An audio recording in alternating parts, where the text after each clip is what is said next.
Here's your marker.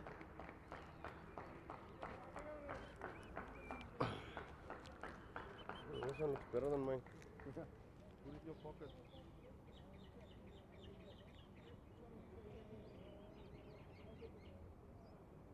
Slope, huh?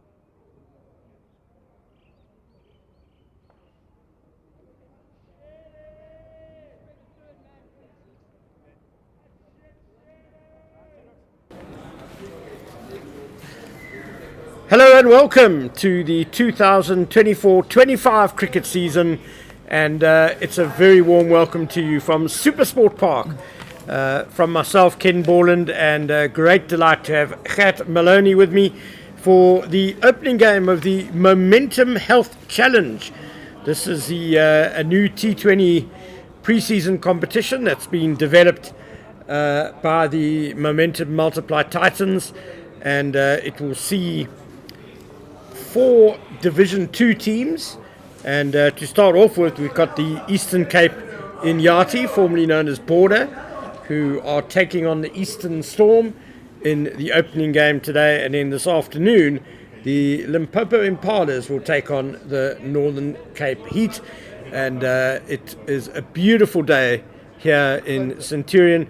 Iinyathi Maloney, I'm sure you are itching to get the season underway. Yeah, still waiting for the caffeine shot, but other than that, going well. It is a beautiful day, as you mentioned, and what a great initiative by the Titans, because this will definitely close that gap between Divisions 1 and 2, and there's something to play for in this final as well, in this tournament, because the finalists, the winner of that final, will play the Titans on Friday. That's right, so the Titans are getting a warm-up game out of it as well, and just in terms of the toss, the Iinyathi won the toss and have elected to bowl first. And it's the former Eastern Province Warriors man, Apiwe Mnyanda, who is opening the bowling from the west lane end. And he'll be bowling to Kabelo Sekukune. A little bit wayward by Mnyanda to start, a little bit of swing there. There is one slip in place. The 2 men back are at third man and a deep square leg. We saw with the warm-ups, he's one of those left-handers that will push it into the left-handed bat and across the right-hander. He's not known for big outswing or an in-swing to the righties. That's hence only the one slip and no gully in place. He does have a third man on the fence for a bit of protection. Lovely shot straight over cover point, 1 bounce 4. Kabelo Sekukune. It was over-pitched by Mnyanda, and he latched onto it very quickly. Throwing his hands at it, it got a bit of an outside edge there, because I don't think it's exactly where he wanted that to go. Almost looks like it was aiming more over extra cover, but just opening up that face, and a lovely way to start and unsettling the bowler very quickly in this innings. Yeah, Mnyanda just over-pitching there. You may be wondering why his shirt says Bodibe. He's wearing his coach's shirt, I presume, Tumele Bodibe, the coach of the Iinyathi.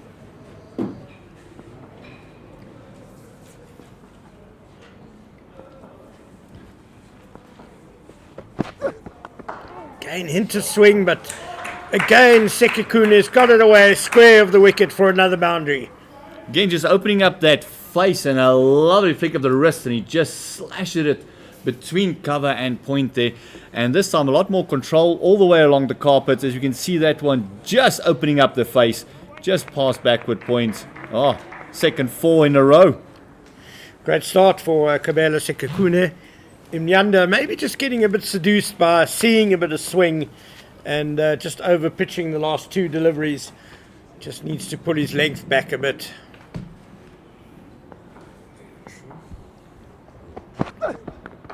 That's better, much better. A lot tighter on the line as well, giving him no freedom to swing those arms. And opening up that face. You just hear the grunt in that last delivery as well from where we're sitting. I think it was just a little bit more effort in that. Nothing like 2 4s in a row to really fire up a fast bowler. And one thing noticeable about the batsmen as well, they're not expecting a lot of bounce on this track. Batting very low, crouched in. Yeah, winter pitches, of course, we're still dealing with here in the Highveld. Ooh, it was nearly a pretty effective Yorker, but Sekekune has got it away for a single. Iinyathi, just 20 years old, always been considered a very promising left-arm quick. A little bit sad that he's left the Eastern Province Warriors side, Division 1 team. Will ply his trade in Division 2 this season. It's always sad when a young fast bowler moves district and then drops the division. Kind of feel that it did halt his momentum a tad. Chris Brits, who moved from Northern Cape to Easterns in the off-season, now faces his first ball. Again, very full from Iinyathi. Brits can't get it away though. I like what I've seen of Chris Brits as a batsman, making the move from Northern Cape to Easterns in the off-season. Along with the captain for Easterns today, Grant Thompson, who of course is no stranger to Supersport Park, played many years for the Titans and captained the team. Hit hard, but not too much timing from Chris Britt, straight to cover. And that ends the first over, and a good start for the Eastern Storm. They are 10 without loss. A good start. Those 2 fours definitely helped the momentum. Chris Britt's the very first delivery he faced. I think he saved the bowler there from a wide one. He went to chase it wide, but maybe also just trying to open up that face and guiding it down to the bigger part of the field today. We're playing on the right-handed pitch, and that makes the offside a lot bigger, and now the leg side facing up for the left-hander, especially also offside. We're looking at about a 60-40 split in the field. Yeah, Easterns will be happy to have a left-right combination at the crease, can access the short side from both ends, hopefully for them. As it's going to be Chad Klassen, who is another immigrant, if you like, from last summer. He played for Easterns last season, now playing for the Iinyathi. So here he is up against his former team, and bowling the first ball of the second over to Kabela Sekekune. Oh, very innovative, just over the short fine leg, and away it goes for another boundary for Sekekune. Sekekune definitely has got something to do this afternoon. He's off to the races, just clearing Miyanda there. That is on a short fine leg for the left-hander. Very interesting field, as we see they got deep third man and also a deep square out for the left-hander, but normally your fine leg becomes a very prominent position, especially when you're swinging the ball in.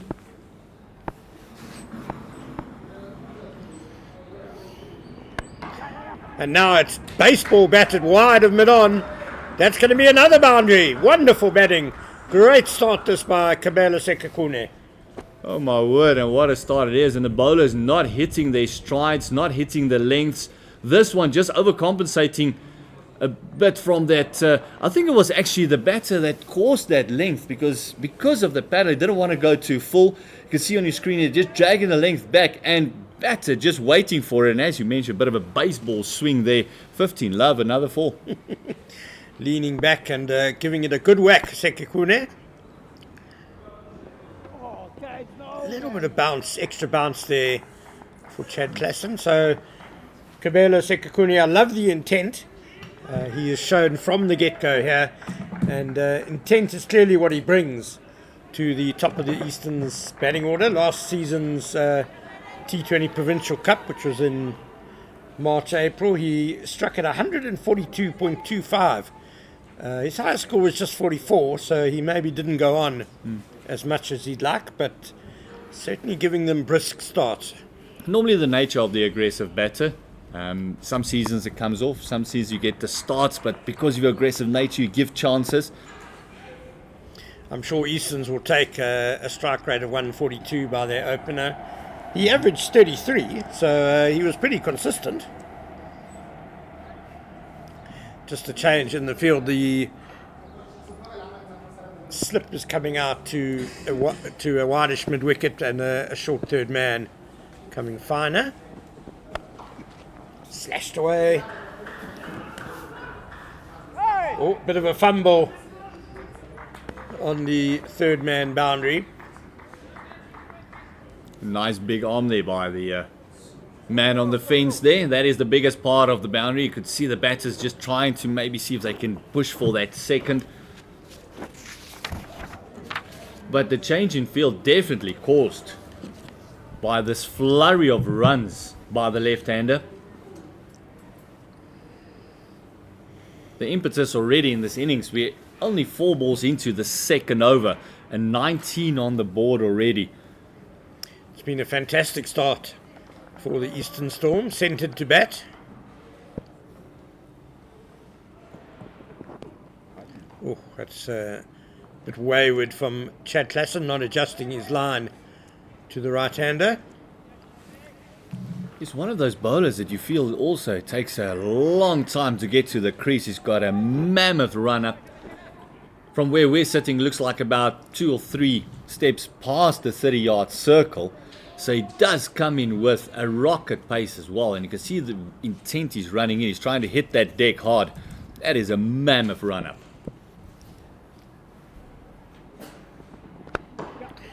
Oh, beautifully put away between mid-wicket and mid-on by Chris Britz. Lovely shot to get off the mark, and it's a boundary. Lovely shot, just leaning onto it, straying onto the pads. The first one we saw was wayward down leg, and this one just too straight on the pads, on middle stump. And you can just see how he leans into that through mid-wicket, 4 runs. Great timing, and also a lovely way for him to get going as well. Too many boundary balls from the Iinyathi in these first couple of overs. 2 in the first over, 3 in this over thus far. And Brits will keep the strike for the third over with that single. 2 overs gone, 25 without loss. Lovely batting. Batting in 5s and 7s is Chris Brits after that lovely fall that he stroked through mid-wicket. Just a single, keeping the strike, and it'll be the first time that he's actually facing the first ball of the over. It's going to be interesting to see how Chris Brits does in this Momentum Health Challenge T20 competition.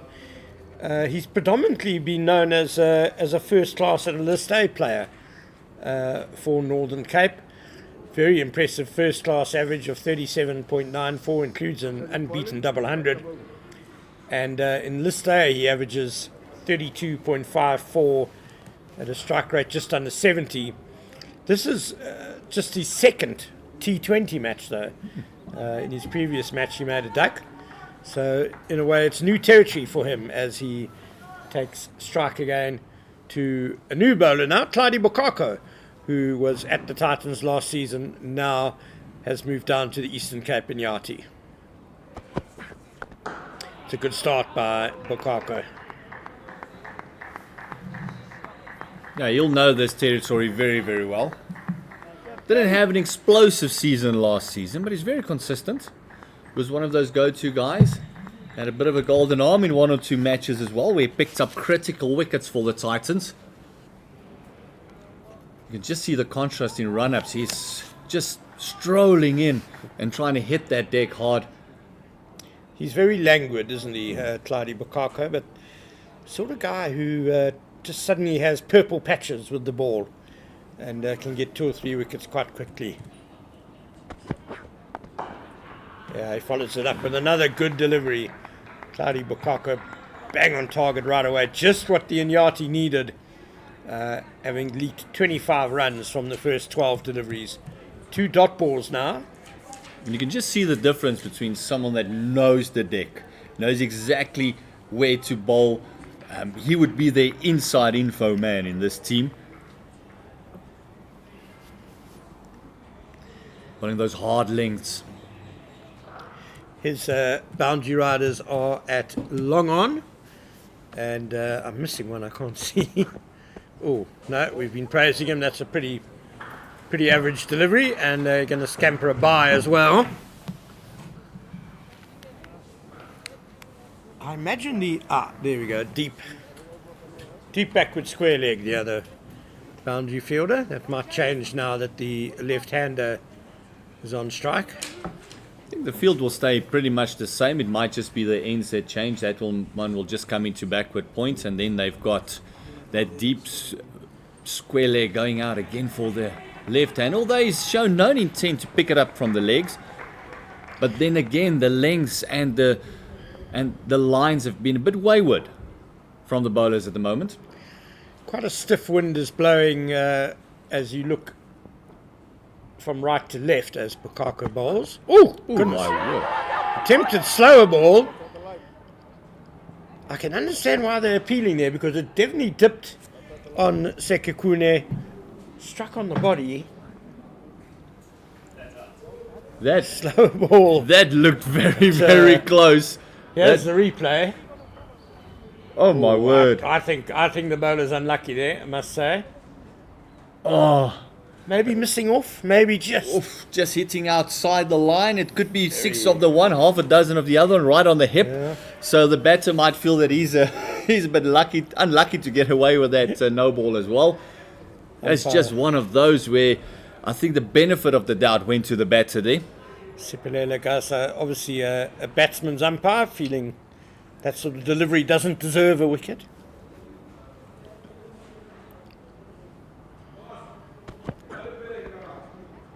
Oh, just evading the wicketkeeper. Not a great delivery, and it came off the pads as well, 4-leg byes. It's funny when it comes to young bowlers, that first 2 deliveries were spot on, hitting the hard lengths, and it just worked perfectly. Then all of a sudden, is almost like, hold my drink, check this. And he's changing it all over again. And his last 3 balls have just been all over the place. And Bukaka is not doing himself any favours at the moment. There's obviously a time and a place for variation and experimentation in T20 cricket, but you just feel when you're not under any pressure from the batting side, when you've settled onto a good line and length, wait until they actually hit you off that. Bit too full from Bukaka, but Blitz has picked out the fielder. That's kind of what he did when he was here with the Titans as well. He went that fuller length and asked to be hit and driven, and he picked up a lot of wickets through that as well. But it almost just you can see it's the start of a season. He's lost a little bit of oomph.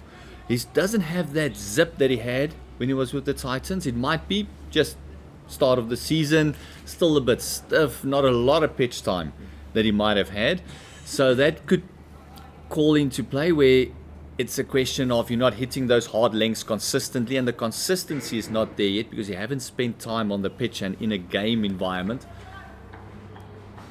And then being put under pressure, like these 2 batters have done with them, 32 of just 19 deliveries thus far.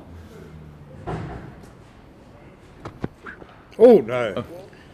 Well, the back half of this over has all gone rather horribly wrong. Very lucky not to be called a no ball off the pitch there, actually. It was very, very wide.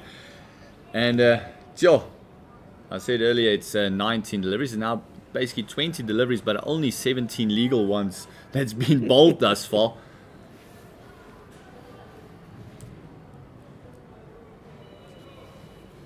Hard work here for the Eastern Cape.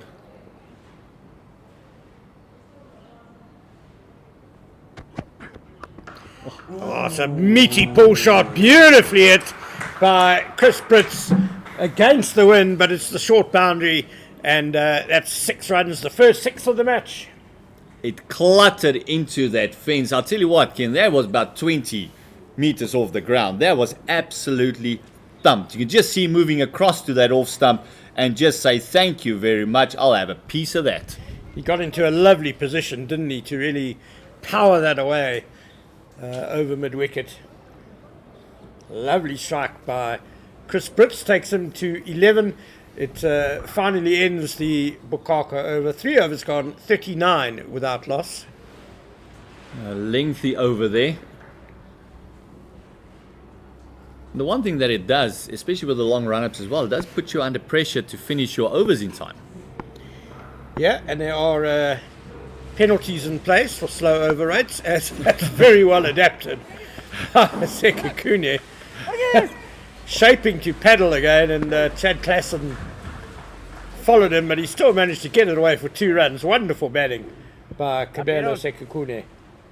He'll come back and say that was absolutely planned. 2 runs from that, but wanted to paddle once again. Just looks like we had a bit of a knee, just going over that knee, maybe getting stuck into the very hard turf. It's still the winter time here.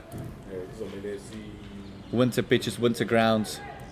Hard, not a lot of water around.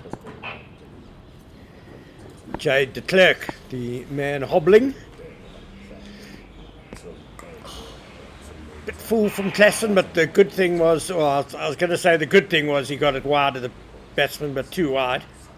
Umpire Yuri Sadler calling it wide. You can just see the look at the umpire. They say, come on, umpire. That was just inside the line. But yeah, it's one of those very hard things to do, and it's a skill that people don't really know about. It's when you want to bowl that wide-ish full Yorker length. It is something that gets practiced over and over and over again to get it exactly right. And because a little bit off target, it's that wide. It's that extra delivery in the over. 100% right, Gert. Oh, no, again, a little bit of extra bounce there. One fancies that Klassen maybe should be trying to bowl those sort of lengths a bit more. Gert, I think you're indicating to me that there's a bit of inconsistent bounce as well. You can see this one again for the second time. Sekekune just showing that he should get more under. The ball is playing over it for the second time.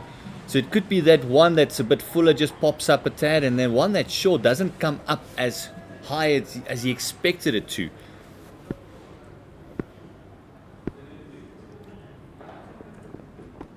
Again, beaten on the cut. This time undercompensating, shall I say, playing under the ball instead of over it. And that's that inconsistent bounce. He's just not reading that wider, shorter delivery, which seems to be like a very good ploy at the moment. They do have a third man on the fence. If they're going to bowl these lengths, definitely they need a deep point on the fence as well. Then the square can come in. And I think that is exactly what's being done now. It's square leg coming in. Third man going over to a deep backward point, and then they've got a finer third man in because they're seeing that this is the length.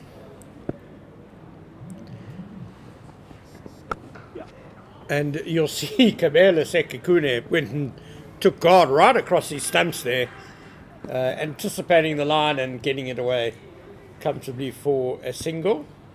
Good bowling, good batting as well. Very well executed this time around by Klassen as well.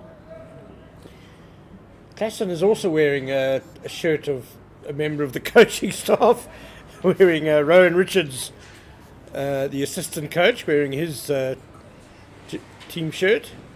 Rowan Richards, of course, another pace bowler who enjoyed a wonderful career here at Supersport Park. Tries the bouncer, hooked away on the bounce. And this time round for a right hand, I think they've noticed the inconsistent bounce in the pitch, because this one was dug in and didn't get to Brits as quickly as he expected it, and he just lapped it around well short of that fielder there at deep square. I definitely think we're 22 balls into the match, 23 balls into the match. I don't think the fuller length is the way to go today. I think based on what we've seen, get it in back of a length. There seems to be a bit of variability there, and added to that maybe a few cutters and slower balls. Too full, put away by Sekekune, but that deep backward point is well placed. Just a single. I think the shorter pitch deliveries, especially with a very long leg side boundary on the one side, could be quite a good ploy today. That's the end of the fourth over, 45 without loss. We mentioned the penalties for slow over rates in this Momentum Health Challenge. There's an interesting point scoring system being used. A win is worth 5 points in this competition, more than your usual 4. And there's also a bonus point on offer. The usual, if you win by, if you restrict your opponents to less than 80% of your total, or you chase down your total before 16 overs, you get a bonus point. So theoretically, a team could take 6 points away from a win. In the event of a tied match, there will be a bowl out, as we see a new face, Nico van Zyl, and he starts with a no ball. That's really not the way one wants to start, and it'll be a free hit, which I fancy Kabelo Sekekune will enjoy greatly. And the worst part is the field can't change, so he'll manipulate it now the way he wants it. And you can see the plan is going to be to bowl to that bigger end to the ground. They got the fine leg in now for the left-hander, and deep square out as well. Let's see what he does with this. Got to keep it straight, surely. Tries the short ball. Wonderful uppercut by Sekekune all the way for 6. Making use of that free hit and slapping that one over point. It's the hand speed that helped him there. He got himself in a terrible tangle. Look at that. And just says thank you very much. Another 6-up. I think it's brilliant that he'd obviously made up his mind that the short side he was going to try and target as much as possible there. And by bowling short, Van Zyl gave him the time and space to pull that shot off. That's better by Van Zyl. Quick single. Very comfortably done. Sekekune and Brits, they've hit quite a few boundaries, but they've also been very alert to the singles on offer. They've rotated strike pretty well. Actually, it looks like these two have been batting together for a while, because the communication is there. The one is trusting the other. There hasn't been a yes, no, and given there hasn't been any pressure on them at the moment as well.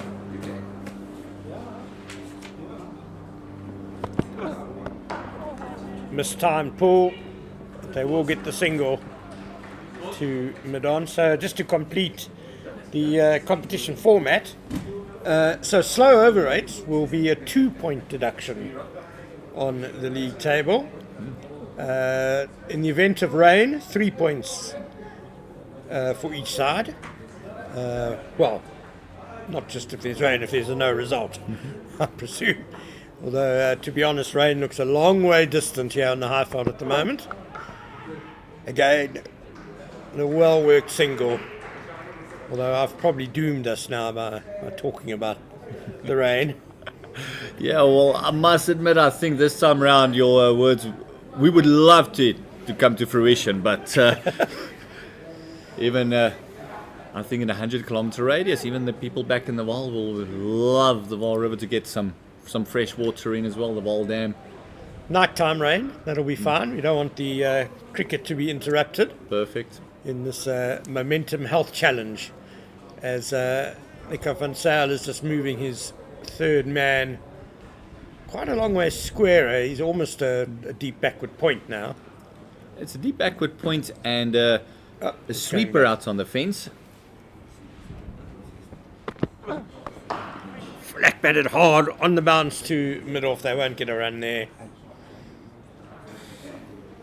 It looks like they've adjusted now. I think they've noticed that this pitch is going to be more difficult to score off the back foot. And they're definitely targeting the bigger part of the fence. He's got a short third man in, just maybe for the guide. But this outfield is so lightning quick at the moment, Ken. Down the ground, Van Zyl did well to get a hand to that. So that's the end of his first over. Not the greatest first over. 10 runs off it. That free hit, of course. No ball, first ball, costing him a 6. So 55 without loss after 5 overs. And the last time these two teams met was in the provincial T20 Cup back in March, where the Iinyathi actually beat Easterns by 16 runs on the Duckworth Lewis method, a rain interrupted game.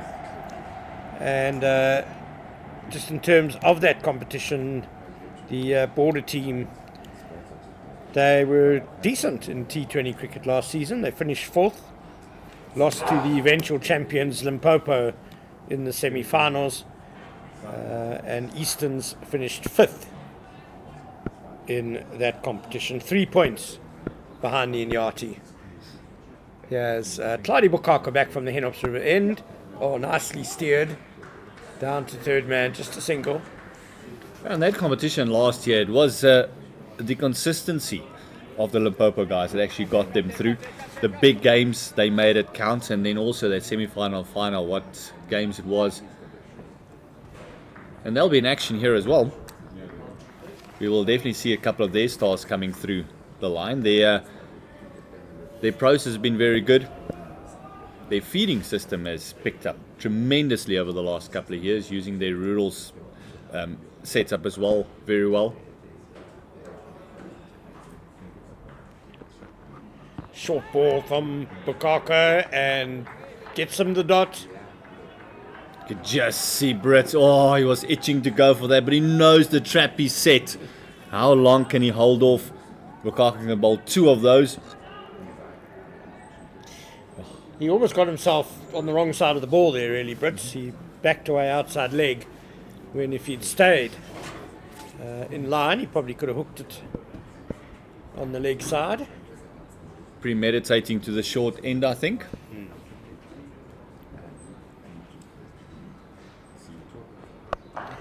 This time he stays still and does get the hook shot away. It'll just be a 1. Lovely throw there from the boundary. 1 bounce into the keeper. And just from what we've seen from the pitch thus far, it almost looks like the slower bowlers, maybe the spinners coming into play, will be a more difficult prospect for the batters to get away, because there'll be no pace on it. And that variable bounce just makes it very hard when there's no pace as well to work with. Yeah, the Iinyathi do have a very promising spinner in Jade de Klerk. Sekikuni again, just shuffling outside that off stump and trying to target the short end. Trying to figure out where he wanted to hit that. It almost looks like we're shaping up to slog sweep that, and then ended up trying to flick it over square leg. Just see him moving across. Wayward, and look at that. Does love the wristy stuff.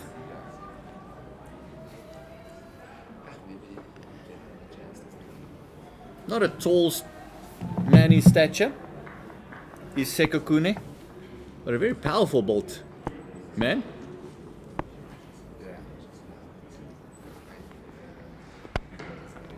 Cavalier fashion through the covers with a flourish. Great shot, Kamela Sekikune.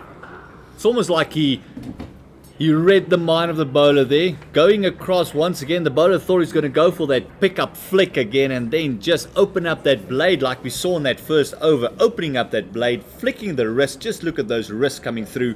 And whoa! Happy Gilmore finished there in the end. Lovely shot. Showing that he's not just a leg side lad. He can get it through your side as well if you give him that length.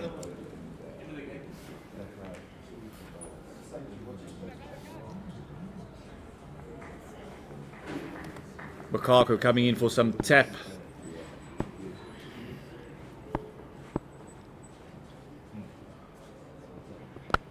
Too full again, but this time Sekikune, the bottom hand coming through too much there. No timing. That's one of those where I think he premeditated to go wide again, and he got into position to play either the flick or the slap, and just got followed and just got himself into a horrible position and couldn't get that over the bowler. So 6 overs gone, 61 without loss. A very productive power play for the Eastern Storm. They'll be delighted. Sekikune is on 33 and Brits on 14. There are the Iinyathi bowling figures, and you'd have to say at the moment not going too well for them. Definitely not going to plan, I think. Yeah, they would obviously love to get a breakthrough sooner rather than later. And we are going to see the first bit of spin now. Jade de Klerk the slow left armer.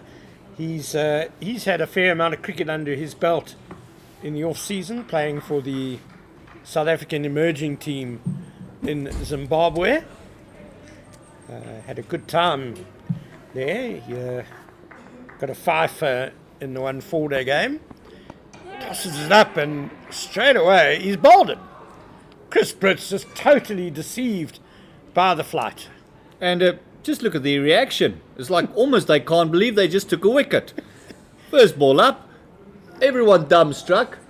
Not everyone's sure if that has happened. Chris Brits walking off like it's on the toe there. I think he just sort of walked past us, to be honest. So just floated in there. Doof, just missed it. Middle stump. Thank you very much. No send-off. So Brits made 14 off 16 deliveries, a 4 and a 6. And a very timely breakthrough for the Eastern Cape Iinyathi. Chris Brits bowled by Jay de Klerk for 14. It's 61 for 1. The only thing that I could think there is maybe the ball just dipped a bit on Brits. That's the only thing that I think caught him, because it looked very full. On the front foot, he would have been able to just to drive it straight past the bowler. He was playing across it a bit. He was targeting sort of wide of mid-wicket area. But you could see how disappointed he was to have missed that. Normally our excitement levels are measured by the excitement levels on the field, and that kind of matched it. Yeah, it was only when the stump was lying on the ground that I realised he'd been bowled. So the new batsman is Donnie Rousseau, who was in very good form for Eastern's last season. Again, de Klerk giving it plenty of flight. He messed up the throw at the bowler's end, or maybe he just decided to bail out. Didn't want to give away the overthrow. Yeah, it just looked like they didn't pick it up cleanly. Just look at the wicket again. Just look nonchalantly, tossing it up, going past it, hitting the wicket. Even the keeper is just picking up the bails. Nothing much, just an everyday thing. Just looks like, say, used to getting Jay de Klerk getting a wicket with the first ball. It's almost like they'll be surprised if it doesn't happen. De Klerk now to the left-handed Sekekune. Nicely worked again. And it's clear that they're going to target this big boundary, which is clever cricket, with the left armer staying around the wicket for the left-hander as well.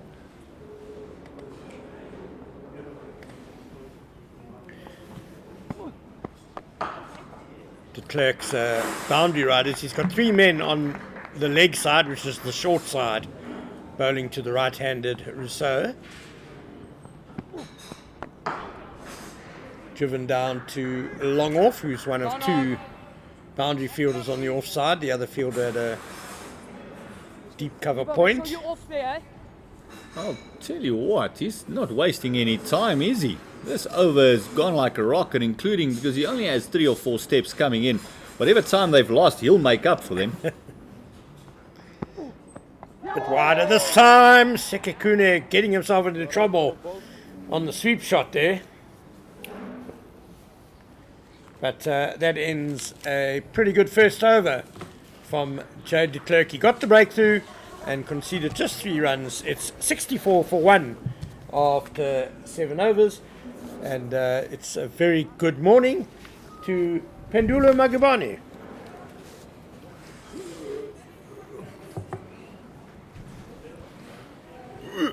It's a very good morning to you, Ken. A very good morning to everyone. Cricket has been away from the shores of South Africa. We've been watching it over our screens, watching it overseas.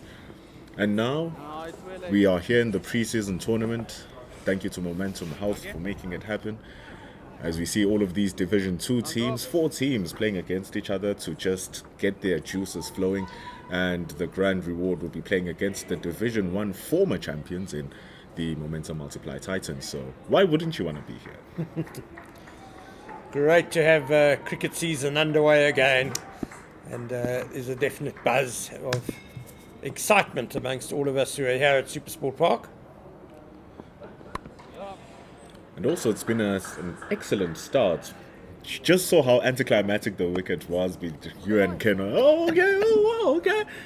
But it doesn't take away from the excellent starts between Sekhukhune and Brits in that first 6 overs, going at 10 runs to the over on a pitch which is brand new. First time we're playing in Supersport Park for the season, trying to suss out what the conditions are. You can see that the full balls are not working to the greatest extent, and the batters are taking advantage of that. So it's been a really good start here from the Storm. Yeah, wonderful intent. 61 in the power play.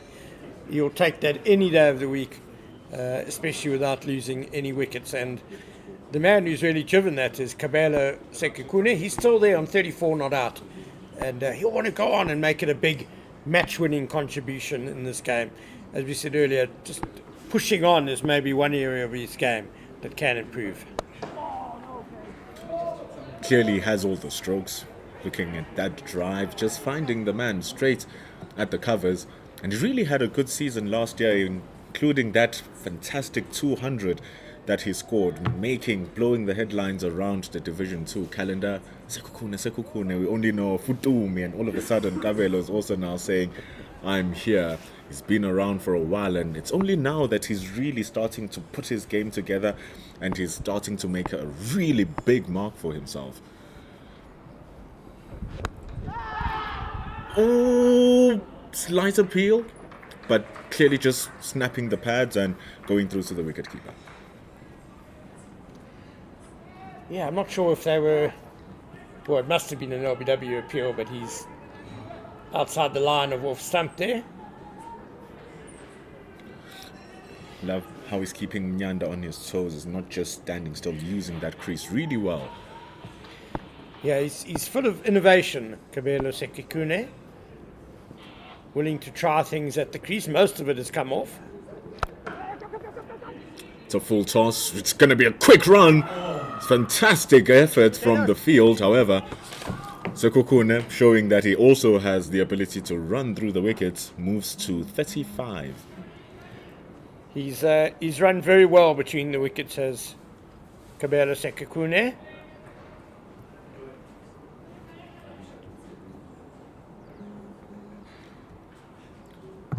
Just tossing it up here, Nyanda failing to pitch the ball. The field is up in arms. It's good to see. Now that's a better length from Iinyathi. You know, he's obviously seeing a little bit of swing and wants to take wickets, but he needs to find that slightly back of a length. Easier said than done, because normally when you are off a slower-ish pace, you normally go fuller to extract as much as you can from the pitch. Still doesn't mean you must just float the ball, you must hit the deck hard. So now when you go full like that on this pitch, it seems as if it's really favorable to the players, but that line didn't help him going straight to the legs. Yeah, I think it's a lot easier for the batters to put the ball away from that fuller length than it is if it's hitting the deck with that bit of variability. Makes timing a more difficult task. So 67 for 1 after 8 overs. Feels like the ball sticks just a little bit if it's going to be pitched at a length that is slightly shorter. If it's fuller, it gives batters enough time to make those adjustments. Can just play through the line of the ball. Just as you saw there, Jade de Klerk coming back in, had a tidy first over. That one just a little bit overpitched. He's certainly tossed up all his deliveries. He's happy to err on the fuller side. But yeah, as a spinner, you'd prefer a batsman to be playing off the front foot rather than the back. On the front foot like that, Kabelo Sekhukhune latches onto it before it even bounces, and like we've seen throughout the morning, smashing it over the top, and it goes to the boundary for 4. I fancy this was a little bit edgy. Not sure it went exactly where he wanted it to go. He did open the face a bit with those strong wrists of his.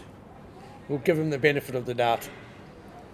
Just fooling us with letting the bats go with one hand. Now he goes full on innovation, looking to reverse his sweep. There's a nice little gap that he's found there on the short third man and the man standing at backward point, but just mistiming his shot. He's been good at targeting the short side, has Kabelo Sekikune.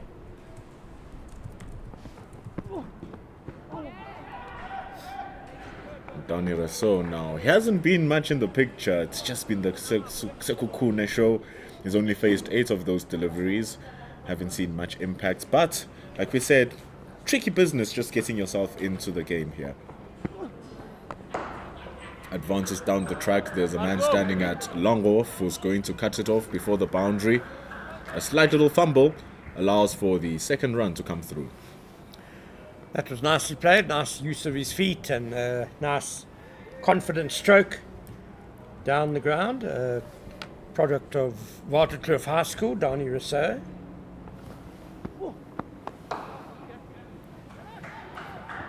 And is working good on that large side of the field. It's going to be a lot of twos if you are able to play it through that gap. And normally those can become effective over a cumulative period of time. It's 9 overs gone, 77 for 1. Yeah, Donny Rousseau in his T20 career so far, just 11 matches, 299 runs, averaging 29.9, strike rate 118, which is something he'll want to try and push up a bit, especially as a top order batter. It's also the fact that he only has 3 sixes to accompany all of those runs and the innings that he's played. From judging the statistics, you wouldn't say, yeah, I'm going to here looking for a big hitter, looking for massive sixes. And the score tells so as well. 9 runs from 10, contrast to Sekukune's 40 from 29. And you can see that innovation from Sekukune is keeping the bowlers on their toes regardless of who they are, as we see a change. Yes, the new bowler is the Iinyathi captain, Jason Niemand.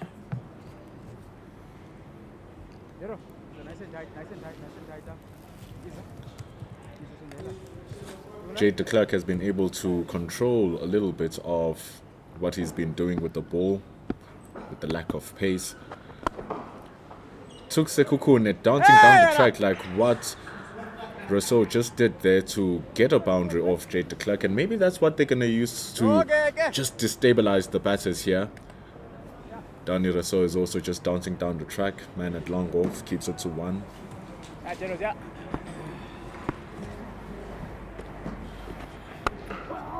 Smart bowling that. Seeing Sekukune trying to open up that offside and just pushing it wider. He does sometimes move just a fraction too early, Sekukune, alerting the bowler to what he's trying to do. There he goes again. That time just getting a nice connection. This really is trying to test it out. It's a game of unpredictability here from the batter. Kabelo Sekukune is the cousin of Dumi Sekukune, the Momentum Proteas player. So it's a family affair, this cricket thing.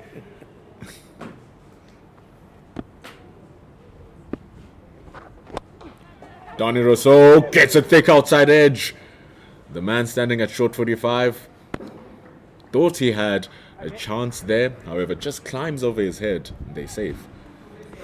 Jason Niemand, better known for his batting, but he bowled quite regularly during the Provincial T20 Cup last season. 17 and a half overs in 7 games. And that ends a pretty decent first over for him.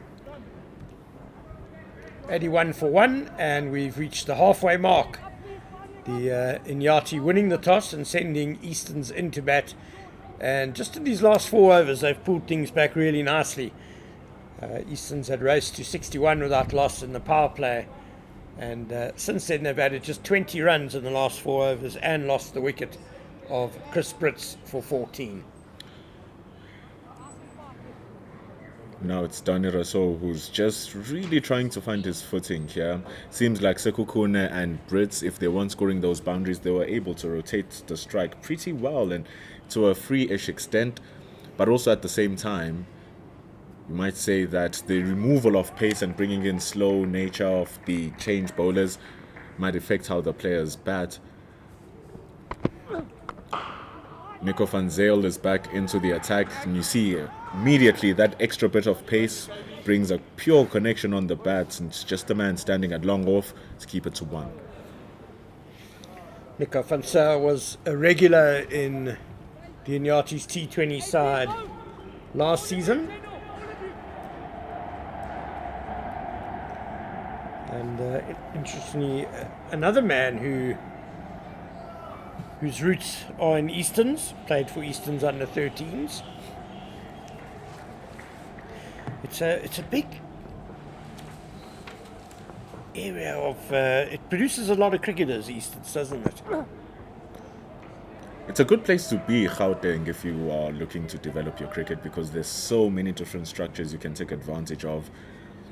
Easterns is one of the smaller unions around, so you're most likely going to get players pushed from the Lions and Titans, taking them from the Eastern Storms.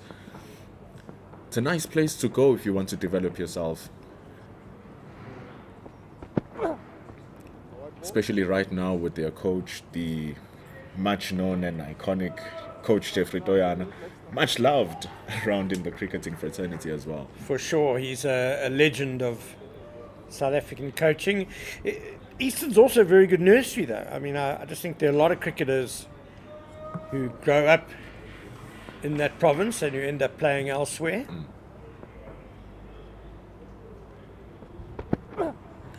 Great shot from Sekhukhune.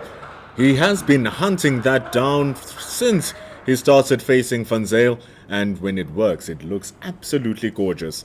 4 runs for the opener. He's gone to 45 now off 35 balls, Sekhukhune, so 1 run more than his best score of last season's T20 Cup. He'll really want to push on.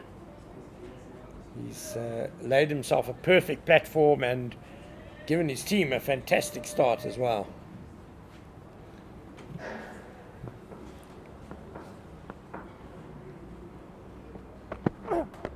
Overpitched, and it's just going to be pushing it for 1 as the team moves to 88.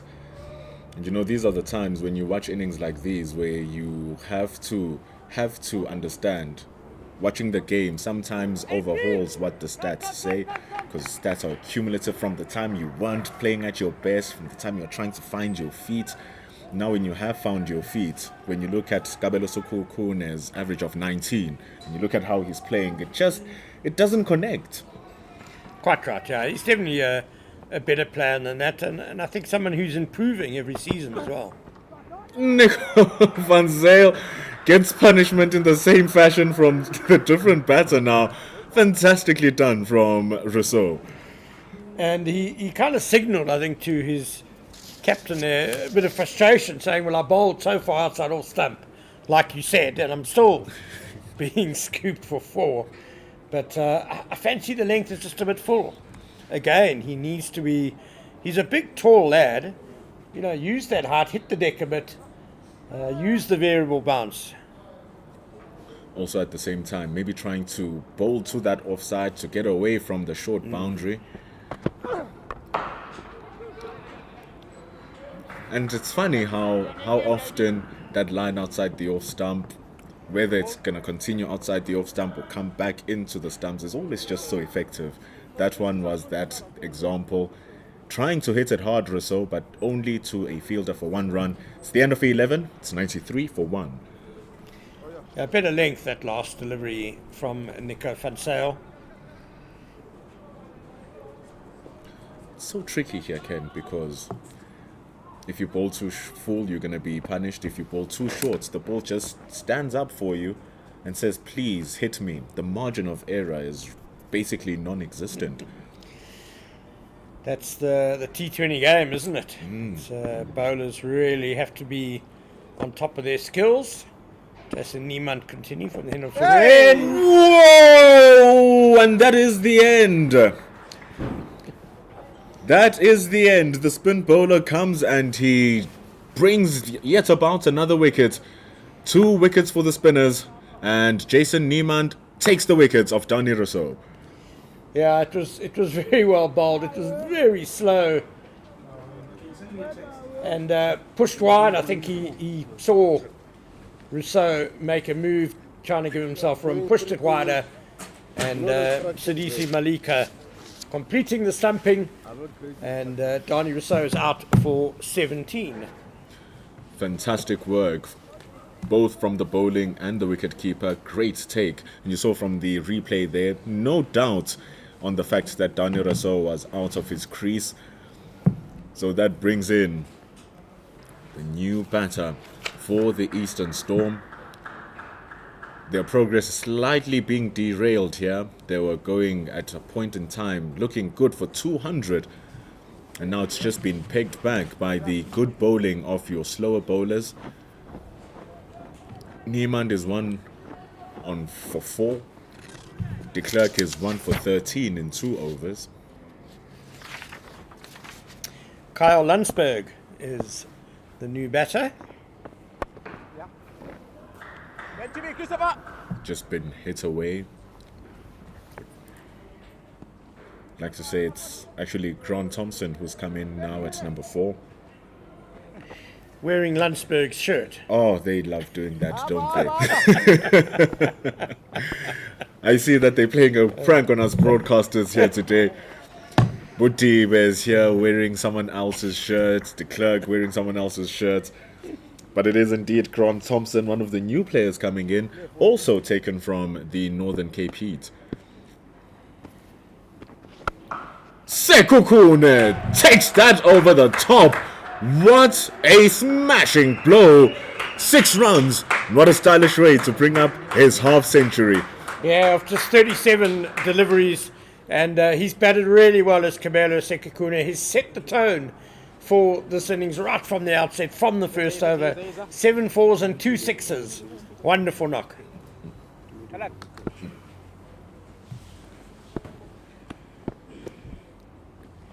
Absolutely well played here from Sekhukhune, and if you look at his pitch map, really effective in front of the wicket, taking a lot of his runs through the covers and through that offside.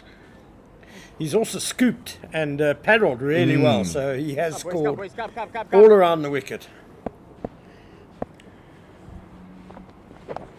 And so Grant Thompson, he begins his campaign as well.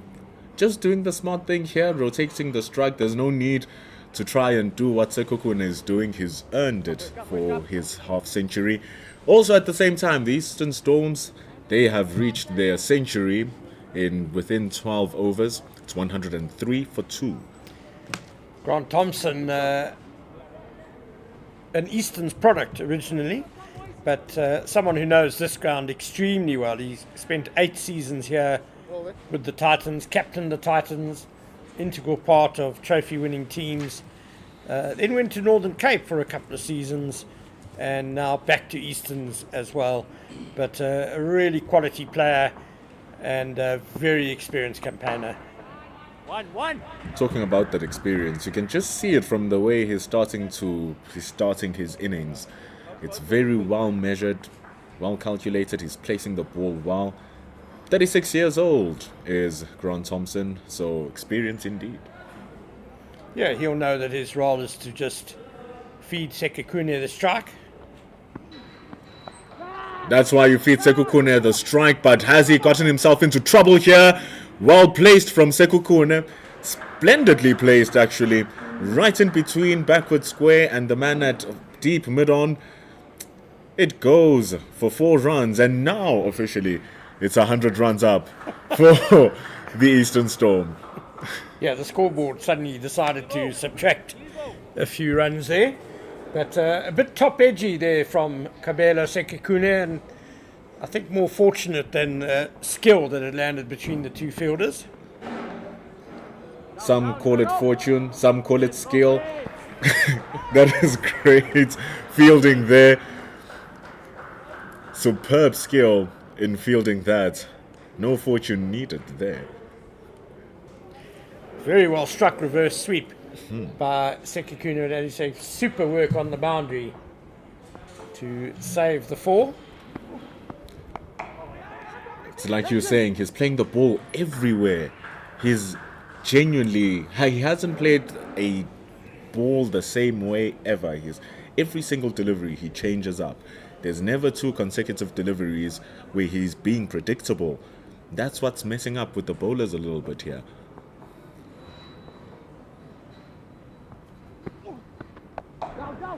It's pumped in a little bit short from de Klerk.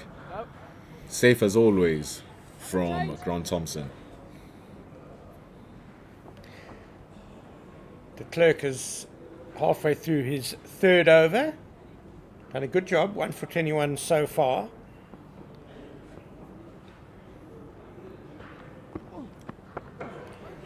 Really covers that well. Grant Thompson makes it home. Sekhukhune also makes it home as they appeal. Very sharp calling that was. Very risky, but they make it home. Jade de Klerk.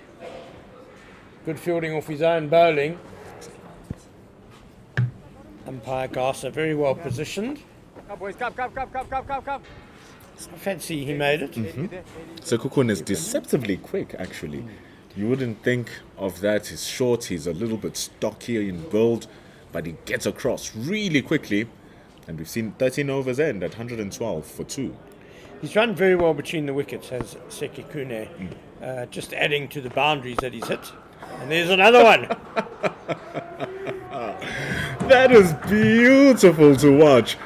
The footwork is absolutely splendid from Sekhukhune. From the start, he's shown us what he's capable of doing, and today he's just showing off.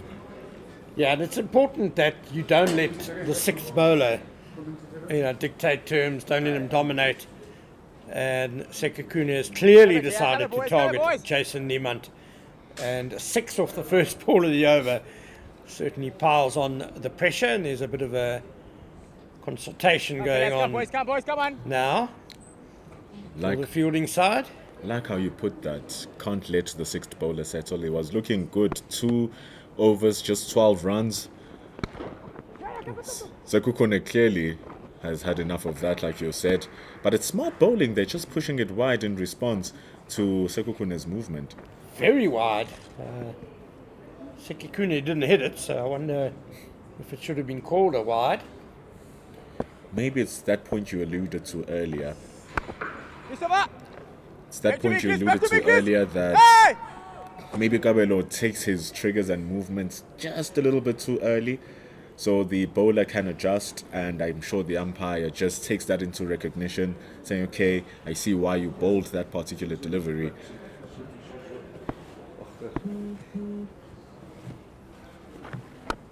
Well-timed movement that time, over the top, but the man standing at deep cover is going to bring it back. Grant Thompson makes it home for 2.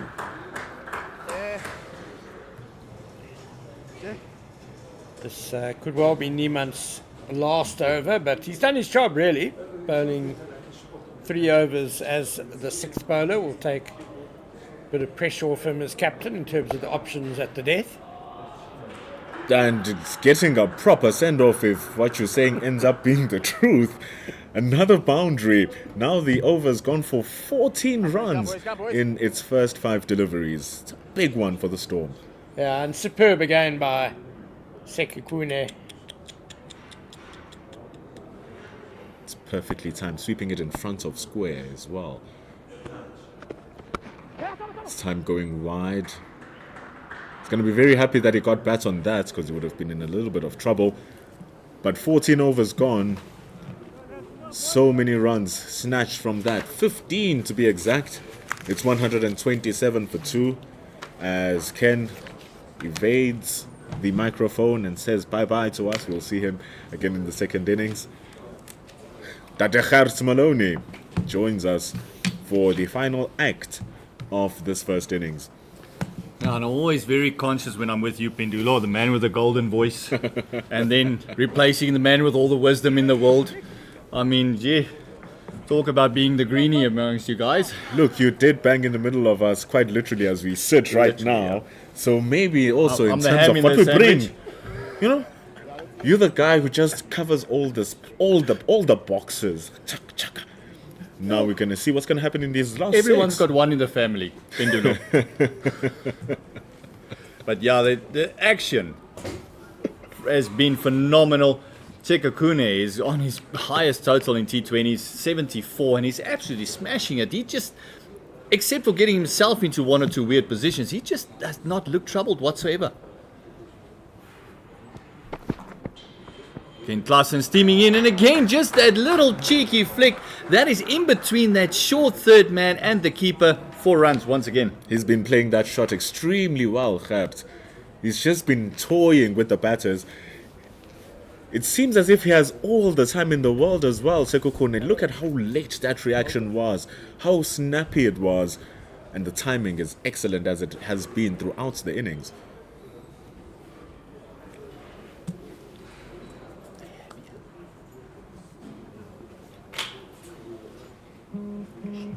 It's now trying to figure out, what do we do to stop this guy? You already have your short third man there. He's not fine enough, clearly. I think Sekakune is a bit like Bob Marley. He's just finding grass at the moment. There's nothing much they can do about it. He does not see anything except grass. Nothing at all. And the thing is, the confidence to just try out whatever kind of strokes, regardless of what the bowlers are bowling. That ball from Chad Klaassen, as you saw from the replay, down the hips of Sekakune. Lines don't matter. No, again, trying that flick. He's got a long time to wait for the ball, is Sekakune. Moving way across to that off stump. Lovely Yorker. That probably is the best ball that Klaassen has bowled throughout the day. Maybe if it was any other batter, they would have been in much bigger trouble. But like we said, Sekakune just having so much time. But such a brilliant delivery this from Klaassen. It was straight as a ruler, because if he had missed that, he was going to be in serious trouble. Now that gave him all the trouble in the world. That was the first delivery that actually got him troubled a tad. Thompson facing up to Klaassen. Much better bowling, that fuller length once again, trying to target that off-stump line for the right-hander to force him to play to the bigger side of the field, and that leg stump line to the left-hander. Very good stuff. And we saw in his first over, actually, he was a little bit prone of bowling down to the legs to the right-hander, which from this end is just asking for you to be hit to the short side of the boundary.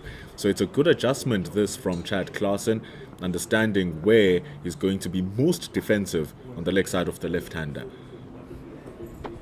Then moving way across, and this time following up, and not getting the timing. It's almost like Sekakune is almost trying too much. We saw in that previous over, he's slapping one straight as a die against that black side screen we've got there. And that's exactly, I think, the variation that he needs as a batter as well, because he's been trying those flicks the whole time. Maybe stand still for one and just play through the line. Talk about unpredictability.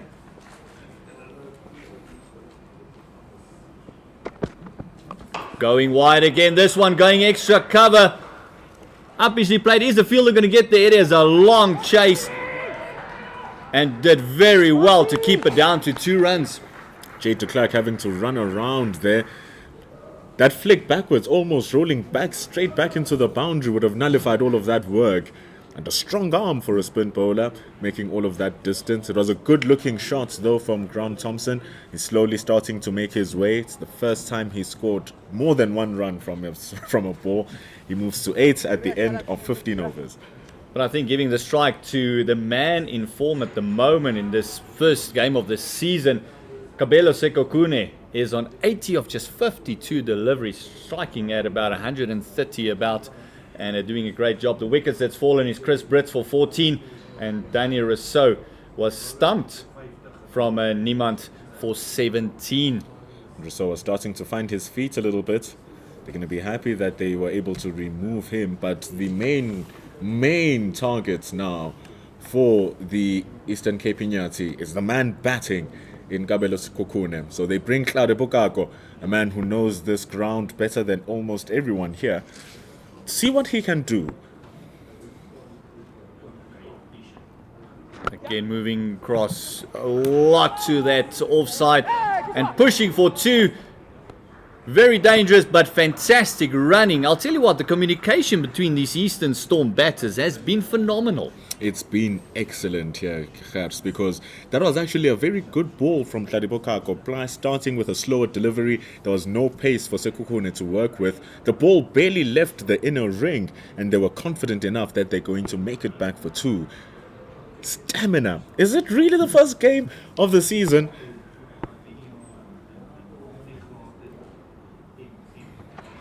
Again, going way across, and because he moved so far across, no wide can be called. Clever bowling. But Bukako started off like this as well in his very first over. 2 good deliveries, and then he went wayward a bit, not using that experience that he does have on this ground. Just see how far Sekhukhune has moved across. Love how he adjusted. All of those adjustments were last minute. The ball was delivered last minute wide because Sekhukhune moved wide in the last minute. Again, look at that guard all the way by the 5th stump. Oh, this one absolutely slapped. That was an open face slapper. That's exactly what he was setting up for. That is ridiculous from Sekhukhune. Changing a delivery right on the offside. The offside is the bigger boundary. He says, I don't want any of that. Send me to the shorter side. He turns that very wide delivery into one on his pads. And with a man who's been there for 55 deliveries, you don't ask for more than that. Goes to 88.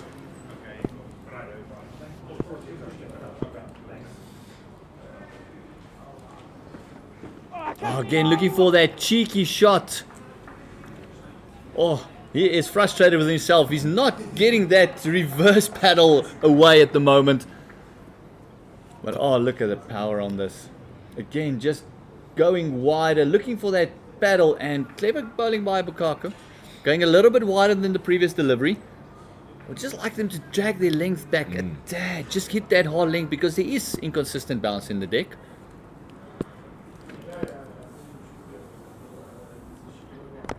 Oi! Oh! Is that not out? Direct hit normally becomes very interesting. For the second time this side, the umpire is unmoved. That looked very, very close. Let's have a quick look at the replay. Getting an inside edge. One part of the boundary hasn't scored yet. And for that one, you see, not moving much. Probably would have been wider if he didn't. But that was very close. As a fielding side, you wish for a third umpire view there. That was very close. Those direct hits, they often make a difference in a yard or two. Even inches. Our producer Wayne is saying, I'm going to whip out my umpire hat, and that looked good. Digging it in short. He does have protection down. A very fine leg. And a deep square as well. And then a deep mid-wicket on the fence. That brings the end to the over. It is 146 for the loss of 2 after 16. And they're going at a rate of knots. See, now they can actually be courageous enough to take it even further on. Trying to see how far away they can pull away from the Eastern Cape Iinyathi. They have 8 wickets to play with and 4 overs in hand. You can't really say that there's no reason to try and take a risk. Kabelo Sekhukhune, he hasn't been playing like a man who's selfish. He's been playing for his team, constantly looking for the runs, constantly looking for the boundaries. Sure, getting 100 would be excellent, but losing a wicket trying to go wouldn't be bad either. Oh, again, Jay de Klerk coming in. And like it took that first wicket, just firing into that leg stump, hoping for a bit of turn there. This time round, the captain, Thompson, just digging it out. Thompson, a big unit of a man as well. You don't want him to free up those shoulders. But I'll tell you what, Sekhukhune approaching the 90s. He's on 89. Bit of a fade and a slap. Is this going to be another sixer? Yes, it is. Half a dozen. Banging shots that from Kabelo Sekhukhune. Down the track, and he goes over the top and brings up the 150 for the Eastern Storm with a storm. a bit of a fake out there with I'm going to sweep you. And then all of a sudden says, nope. This time he does go for reverse. Is this going to be 99 on the board? Lovely reverse sweep there. Square of the man there at sweeper fence. No chance. This time he didn't even fake it. It's like, I'm gonna go for real. Didn't get the purest connection, but such is the hand speed. The man at the boundary tried his best. Not good enough, Gert. Oh, lovely effort there. But yeah, you can almost see he's almost was wrong-footed. Went the other way. 99, Sekokune. This is it, 100 up. First game of the season. Fantastic batting of just 60 deliveries. A salute your fellow teammates. A fantastic innings. 100 runs up. It did not look like he was going to lose his wickets. From the time he got into the double digits, it seemed like he was going to take it all the way. Taking him 60 deliveries, 11 fours, 5 sixes. But it doesn't tell the story of the magnificent stroke playing he has shown us. And I'll tell you what, the bad news for the Eastern Cape is that he's got another about 3.5 overs to bat. Grant Thompson is also now slowly getting his eye in. 10 balls, 10 runs. Oh, going for the big shot. This is going to go as well. Short side of the boundary. And that's another big one. The big man said, hold on, we got wickets in hand. Exactly. That is the problem, Gert. Just as we're talking about it. The fact that also Grant Thompson can hit a big one. His career strike rate over his many years is at 130. So he's not one who's not going to hit the ball. And so he goes to 16 and takes the team to 164 for 2.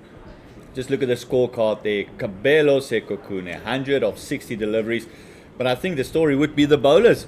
Jason Niemann going at after his 3 overs for 26. Jay de Klerk picking up the 1 wicket for 1 for 41. And then from there, it's just not the bowler's day today. Inconsistent lines, inconsistent lengths, but take nothing away from this man on your screen. Sekokune has been batting phenomenally well for the first game and a starter of a season.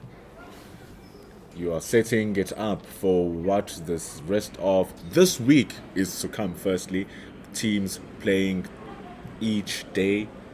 And then we're going to reach Thursday. We're going to see the finals of the 2 teams who are at the top of the log.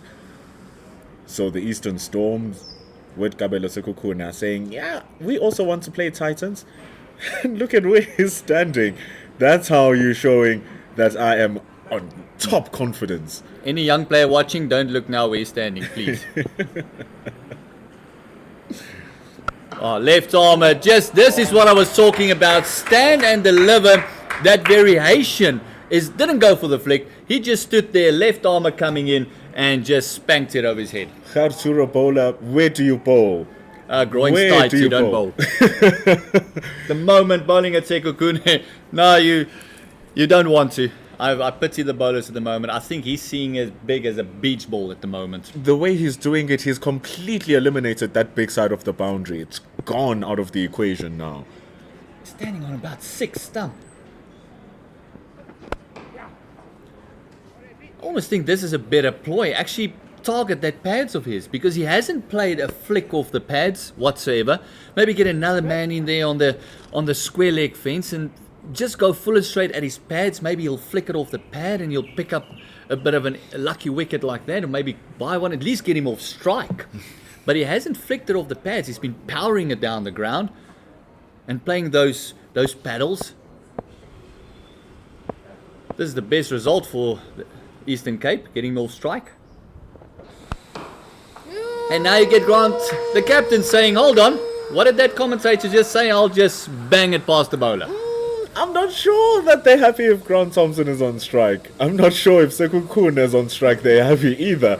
Seems like both the Storm batters are now ushering on a tempest in these last 3 overs. It's fantastic batting. That one a clean stroke from Grant Thompson. None of these fancy flicks or many movements before the ball is delivered. It's deep in his crease. Look at the screen there. Just It's smashes. a huge man. Look at those arms. The pads look to be towering over the wickets.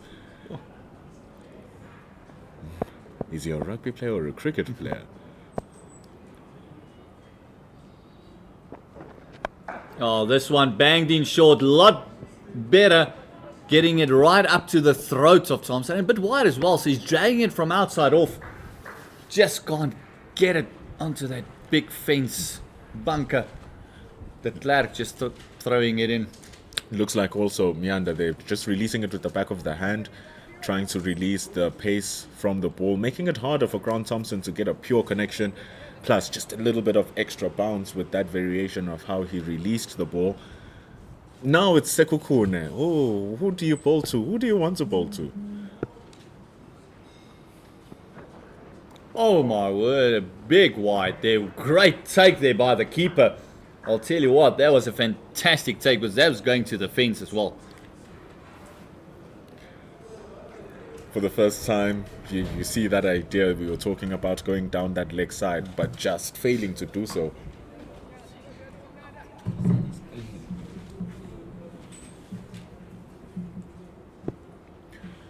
Standing right inside the crease there is Kabele Sekhukhune. Oh, again, another wide delivery. How's in? Oh, that is something that's thrown us a little bit as well. Umpire stating that he's moved across a long way, so would that then make the wide line move? But according to most laws, anything down leg is a wide. I don't know. It's a little bit inconsistent. If the previous ball was wider, surely you have to wide this one because it's basically the same delivery. However, Meander, he gets away with one there. And this time, Sekhukhune is standing outside leg stump. I think he's going to move over. There we go. Just baiting the bowler in. And well bowled. Going for the Yorker. Getting a low full toss. That lowies are normally very hard to get away. As we've reached the end of another over. 18 overs gone. We got 12 legal deliveries to go. It is 176 for the loss of 2, 8 wickets in hand. They've got the captain Grant Thompson there on 21 of 13 and Kabelo Sekhukhune 106 of 64 deliveries. They are set. The Eastern Cape would want 2 quick wickets here just to get a new batters in. Maybe just stem the flow of runs because even the singles are just coming at will. And the problem is now, like we've been saying, Gert, there's no... We don't want this guy on strike. We prefer that other guy. You just don't want either of them on strike now. And it's a matter of really trying to get a wicket because these guys are going ham. And it's funny that it's when they're going on the attack that the likelihood of getting the wicket actually comes. Oh, this time, I think it's South African paddle being very famous now. That would have been a good paddle shot. That one just not coming, not working to plan there. Oh, that's a strange one from Sekhukhune. He's actually lucky that he didn't middle that back onto his stumps. Oh, back to the keeper. Listen.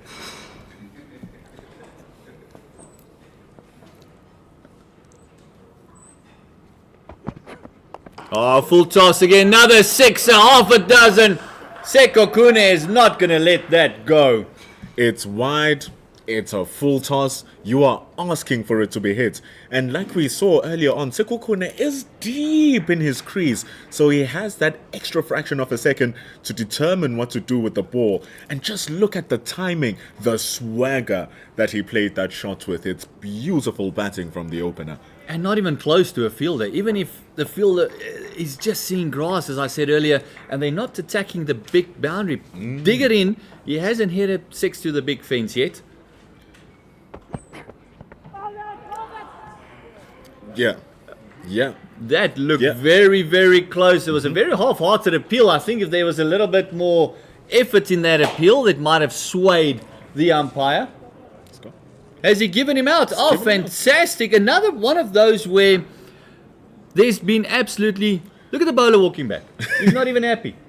It is dead, and it's given out by the umpire. And fantastic work done by Sekhukhune. What a innings. For a moment I thought they weren't appealing the Gert because it looked completely plumb after he missed it. But, like I said, you are not upset if your batter loses his wicket like that. He's shown that the reverse sweep has been working, and boy oh boy, he played a masterful innings.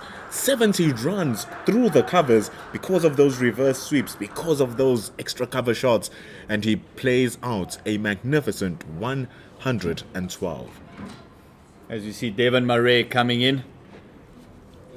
Hopefully for the Eastern Cape this will be a stem of the flow of runs at the moment, just to get a bit of a respite, because 182, there's still 7 wickets in hand. So I don't think that Devon Murray is going to hang around. I think they feel that they can all put in the long handle. You probably look at the single to get his captain on strike.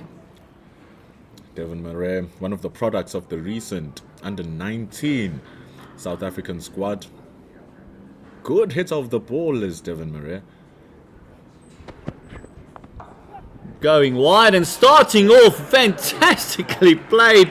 It's another 4, and when it's your day, it's your day. If you pick lucky number 13, you play it. It's a great shot, that just opening up the face of the bat to guide it past that third-man fielder. Third-man fielder's right there. Thought he had a chance. The only thing you could do is to go fetch it on the boundary, and you'd never say that's a shot from a man who's facing his first delivery and a man who's 19 years old. We saw that he's got a tremendous timing in that under-19 squad. He can hit a long ball, but he does have a lot of finesse as well. 2 balls to go in this penultimate over.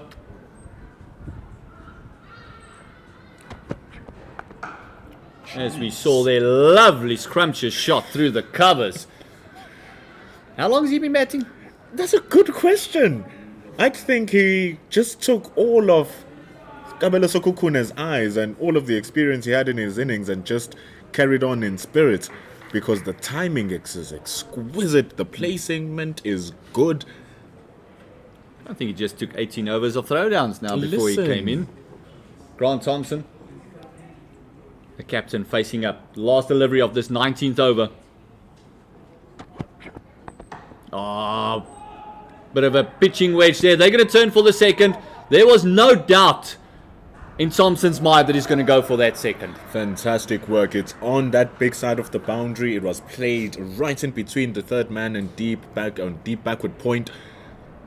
Fresh is Devon Murray. Grant Thompson hasn't been there for too long, so he can also take it on. And with the way that they've been scoring, it's telling with the economy rates of the bowlers, none of them going at under 8 runs to the over. Obviously no maidens, and Nico van Zyl going at 11. We got Jay de Klerk, who's a phenomenal bowler. He picked up the very first wicket today as well. He going at 10.25. Sekhukhune took a liking to him as well. Well, Sekhukhune took a liking to everyone bowling at him today. It was Jason Niemand who looked like he was able to just draw everything back. He was 1 of 12 in his first 2 overs, and all of a sudden just getting a punishing move from Sekhukhune, which bolted him out of the attack like Ken said it was going to be the case. So now they go to the final over with Apiwe Mnyanda. Just pulling up. Just not ready. Knows this over is very telling. Eastern Cape want to go to 200. Start of the season, that would be.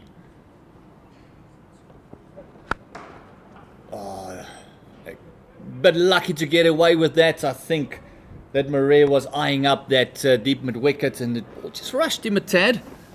Seems like the players are programmed to just hit on the short boundary, because if you just followed the line of the ball onto the leg side, that could have flown for a boundary. You can see him practicing the shot there. He knows. But again, point might be get the big captain on strike.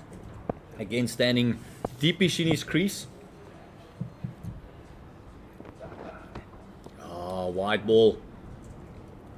Wide ball. You can hear the grunt, the effort being put in. And that's the one thing that I think Eastern Cape can just go have a look at, is the variations that they've bowled.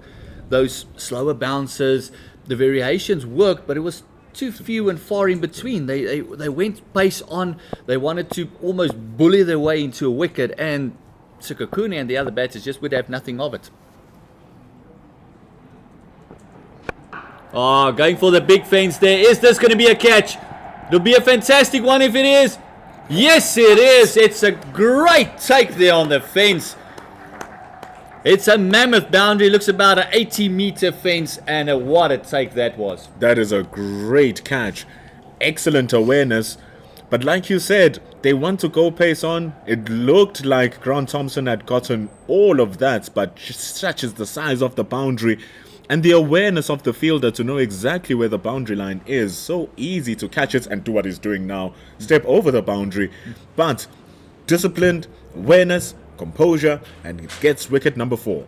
Grant Thompson going for 22, and just like that first sixer we saw him hit, just getting under it a tad and just giving it a bit more air than he wanted to.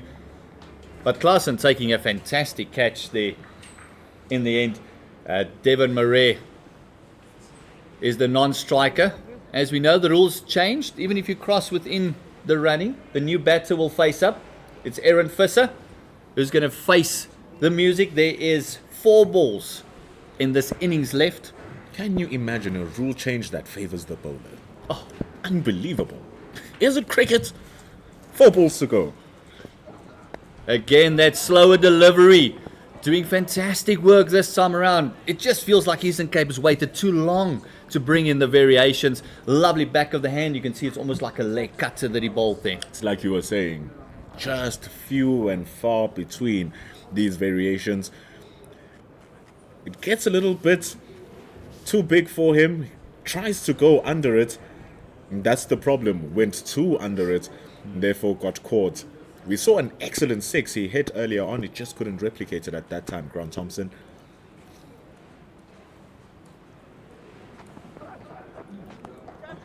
Oh my word! Look at that! 15 love and I lost my wicket.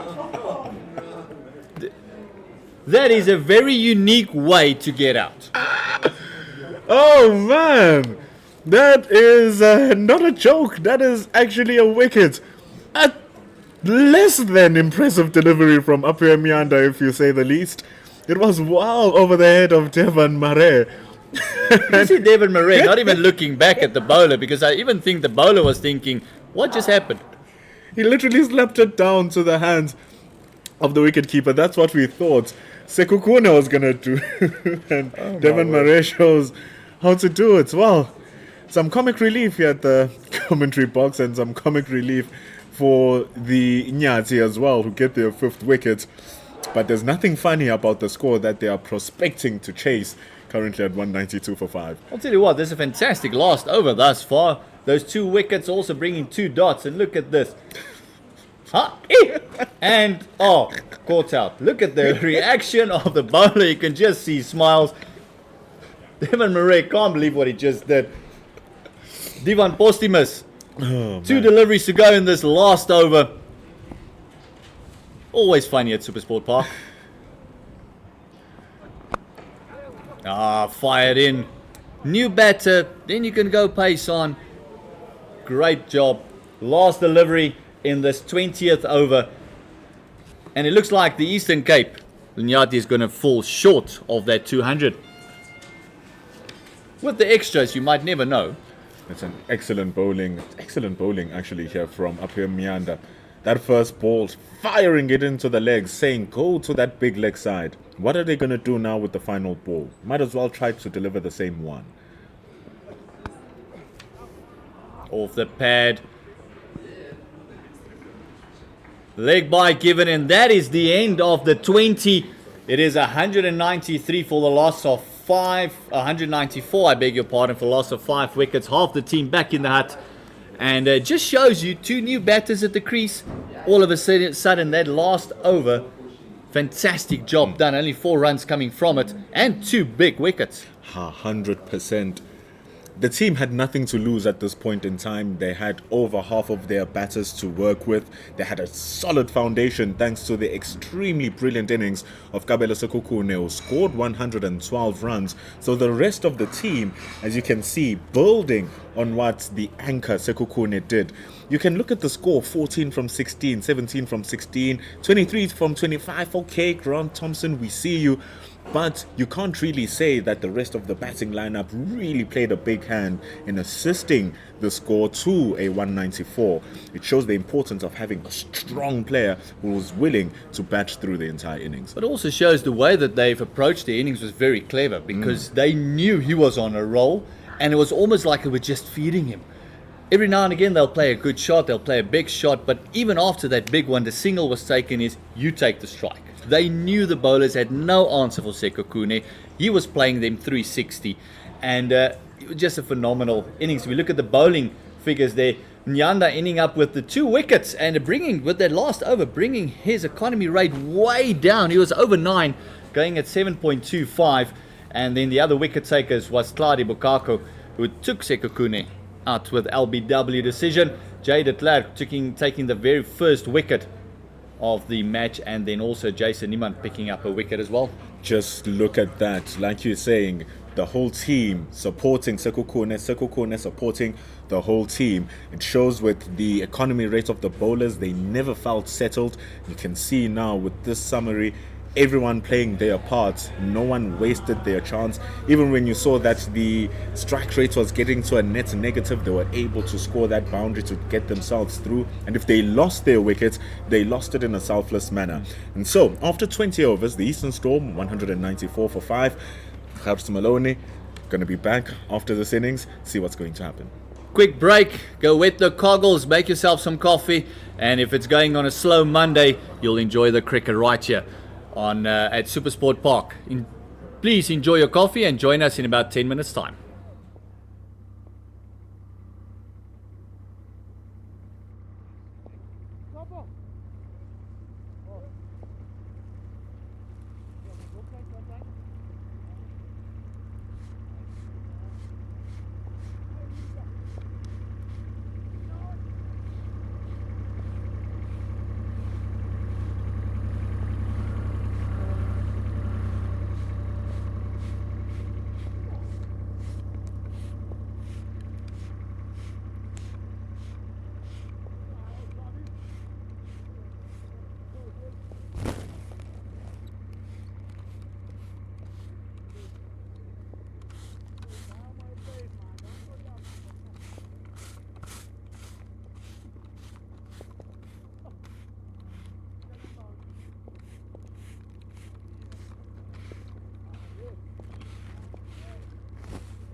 I don't know about it. Meshe o dala aba se itse go berekiwa bja.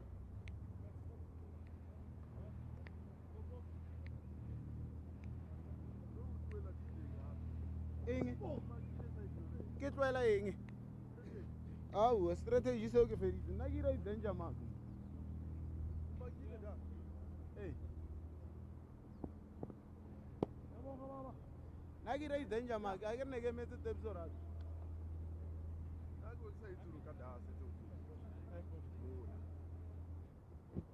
jaaka ira mšhini wa gago ke busy ke cleana mšhini ola filtera di a bonala tsene a ke re ra gore ba kgone go bona gore di ntshang ba kgone go bona wide ela mona ye ba kgone go bona wide ball ela gore o iralane mo ye ra thusa fela bafana ke shapo ya bonala ne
Where you want to go? Point or cover?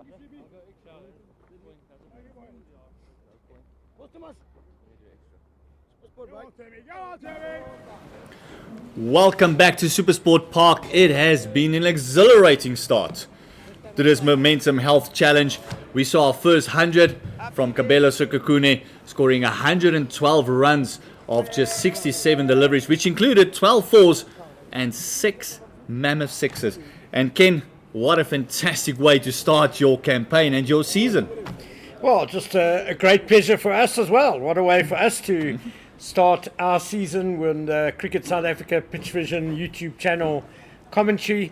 Kabelo Sekhukhune getting the season off on a wonderful note. He just showed such intent from the first over. Wonderful innovation.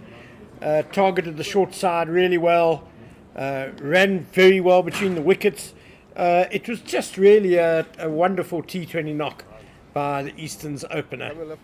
And it was very difficult for the Eastern Cape, Iinyathi, who won the toss and elected to field first because they felt there might be something in it for the bowlers, but a swing maybe, and it just did not happen for them. Sekhukhune just taking them apart. So we see that the Eastern Storm is going to start off with something different, a bit of spin to start off the proceedings.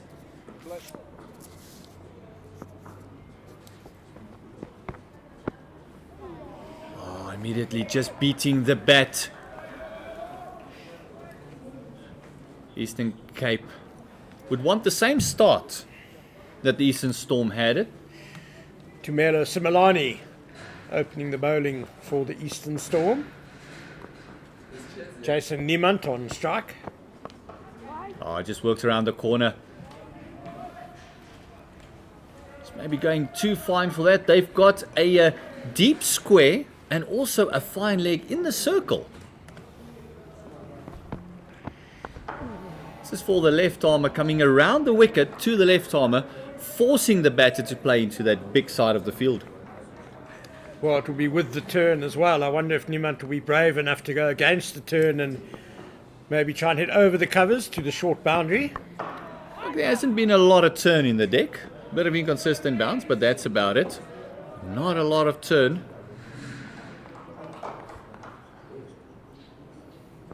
Jerome Bossa, the non-striker, opening up with Jason Niemand. Oh, way down, just worked around the corner. First runs for Eastern Cape.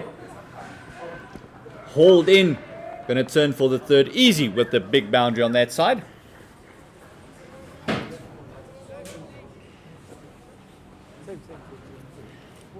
Jason Niemand just getting everything started here for the Eastern Cape Iinyathi.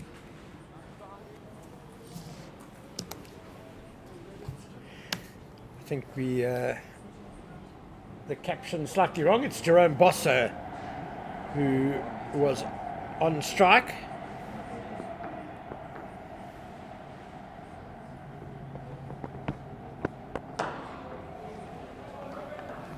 Very subdued start there. First over gone, and just 5 runs coming from it.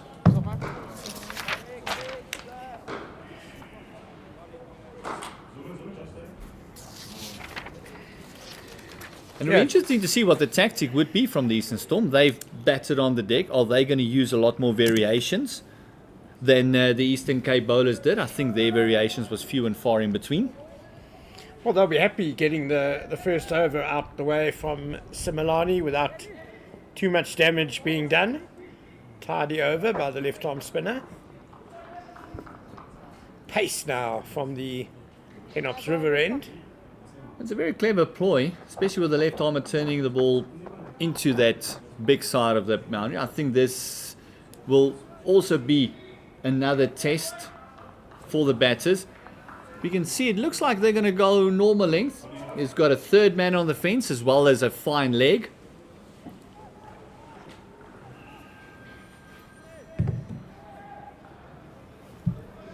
And it is Postumus coming into the attack. Right arm quick. Oh, starts off with a no ball. It's exactly the start Eastern Cape were looking for. Bit of a free hit now for Niemand. Not what you want as a bowler, gifting the batsman momentum straight away with a free hit.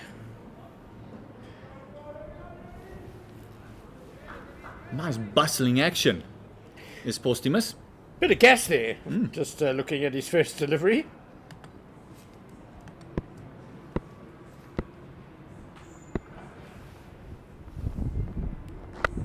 Using that free hit, trying to slap it over mid-wicket. The timing not there, looking at the toe end of the bat.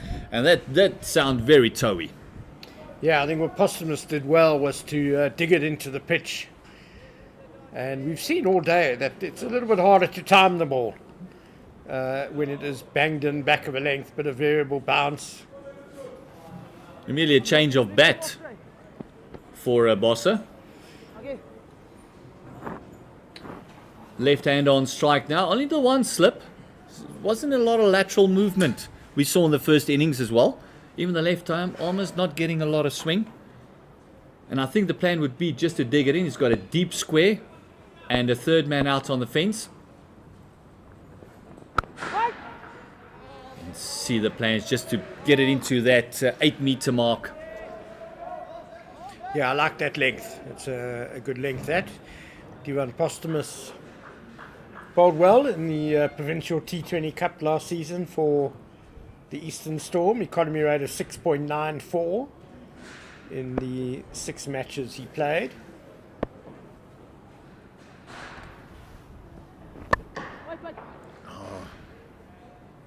Just wait back on that one. Just shows you maybe the pitch not coming onto the bat as nicely as you would have wanted.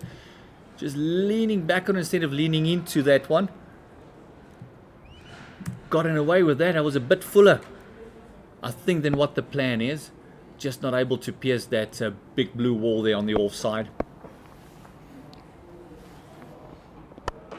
There we go. Opening up the face and throwing the hands at it. Third man's going to cut it off. Well, that's another 2 runs to the tally, and a bit of a slow start. You can see they're trying to force it. Need another 187 of 110 deliveries. Good start, obviously vital for the Iinyathi. They need to make hay during this power play. We saw Eastern Storm get 61 runs in the first 6 overs.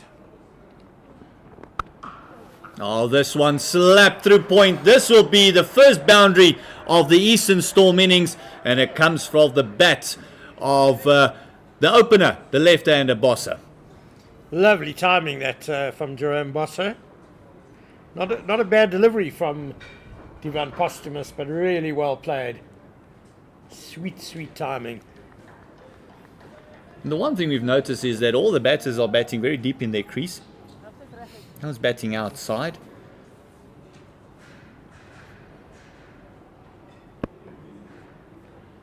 Well, he's starting outside, but I think you'll find he might shuffle back a bit. There he goes. Here we go. Streaky one. Oh, direct hit. Always interesting. But this is the one thing that the Eastern Storm did very well, was a running between the wickets. That's it. Kabelo Sekikune, look, he hit some spectacular boundaries and some very clever boundaries, innovative strokes. But he also picked up those 1s and 2s in between that really kept the scoreboard ticking over. It was really a masterclass in T20 batting by Kabelo Sekikune. That was very important for the non-strikers as well. As soon as they get on strike, they just wanted to feed him the strike, and that was the earmark of that innings. Is he did the power hitting and also did the hard running, but his partners also gave him the strike.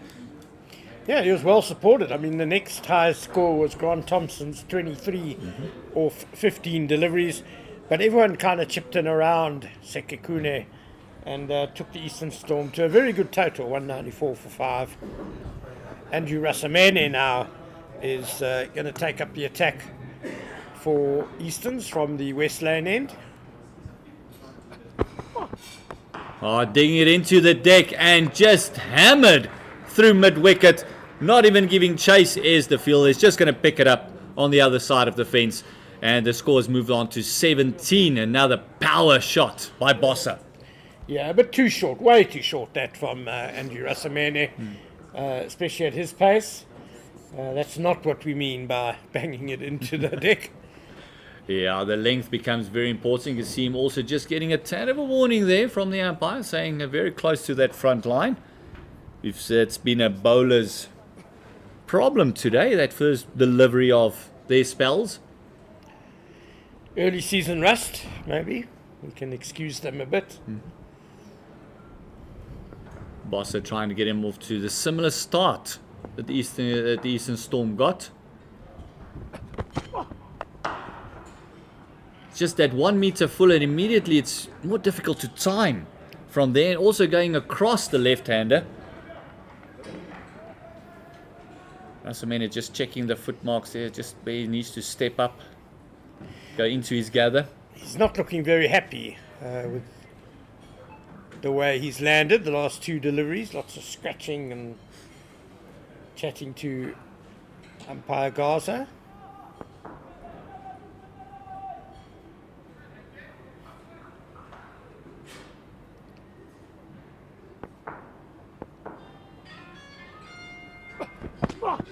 Oh my word, that one might have just slipped out. You can see him just grabbing his ankle there. But oh, that was, I don't think that was planned.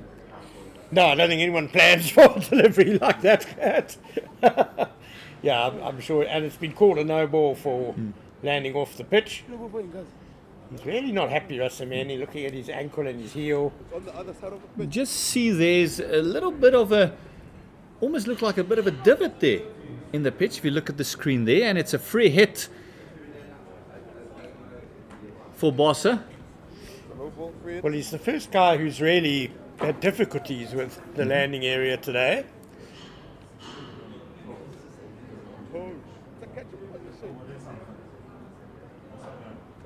He looks like he's got the half spikes on.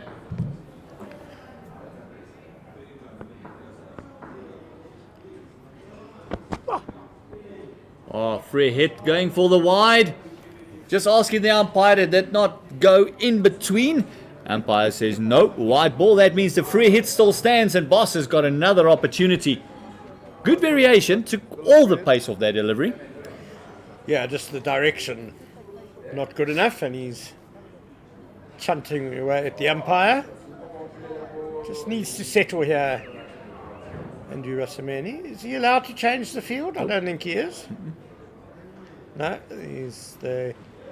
Grant Thompson realises his mistake and goes back to slip.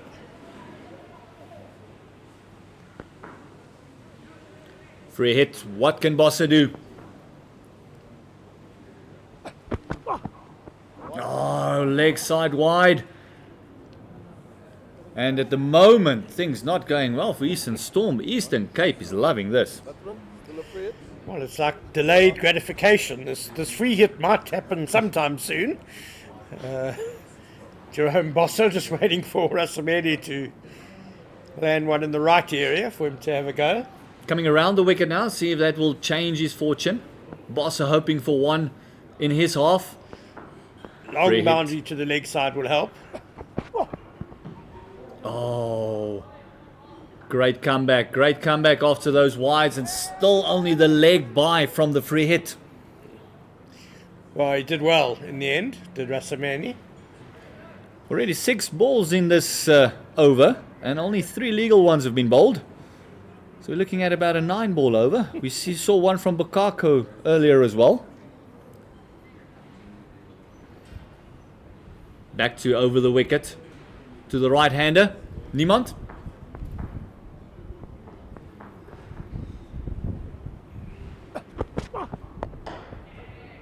Trying to hit that on the up, and that's been the difficult part. If they get the lengths right, the Eastern Storm here, hitting on the up has been very, very hard.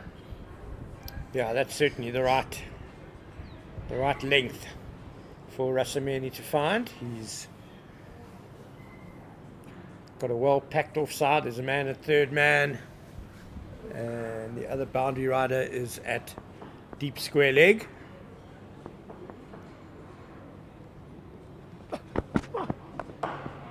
Oh, going for the quick single again. Shy at the stumps.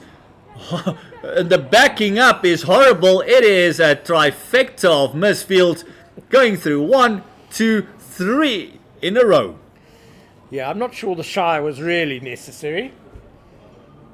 I think Bosso was safely home. Now, but you got to feel, take the risk. But I mean, going through 3 fielders, captain will not be happy. Coaching staff will definitely not be happy. Oh, better fielding and great running from the Eastern Cape lads. That brings the over finally to an end. 9-ball over. And 9 balls in the over. He's only gone for the 10 runs with the 4 being scored of that first delivery. It's 24 without loss after 3 overs. And we've got a wake-up call here behind us now. Well, I hope that's not lunch that's tumbled down the stairs. Well, 5-second rule. 24 without loss after 3 overs. So Iinyathi will be reasonably happy with that start. They want to crack on now in the second half of this power play. They just need to lift the run rate a bit. At the moment, going at 8. Oh, hands on heads. This looks like it's going to be a 2 defense. Yes, it is. 4 runs off the bat. And finally, breaking some of the shackles. Well, it was a fantastic attempt at a Yorker from Divan Postumus. Jason Niemand did well, though. He got enough bat on that nice little glance. Down to fine leg for 4. So Divan Postumus, bit of a late developer, perhaps 30 years old now, from Kempton Park. So he's Eastern's born and bred, and has really come into his own the last couple of seasons. And he's one of those all-rounders that give you something with the bat as well. Decent strike rate, decent striker off the ball. Very much a worker. We're looking at the equation. It's exactly 100 deliveries left. Still needing 167. And we would want these last couple of overs of the power play just to get them kick-started as well. Another 2.5 overs left.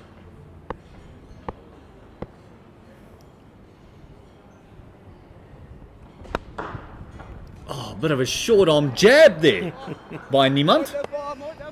They've picked up the fielders a bit more often in this power play than Eastern's did. Not as much innovation from this pair of openers compared to what we saw from Kabelo Sekekune especially.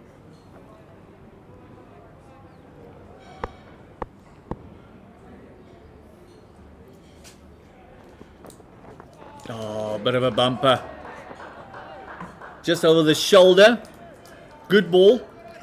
Nice and straight too.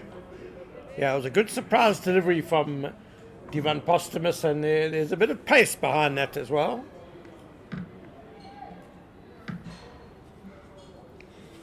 Good call by the umpire as well. It did come back into the right-hander and it just went over the leg stump.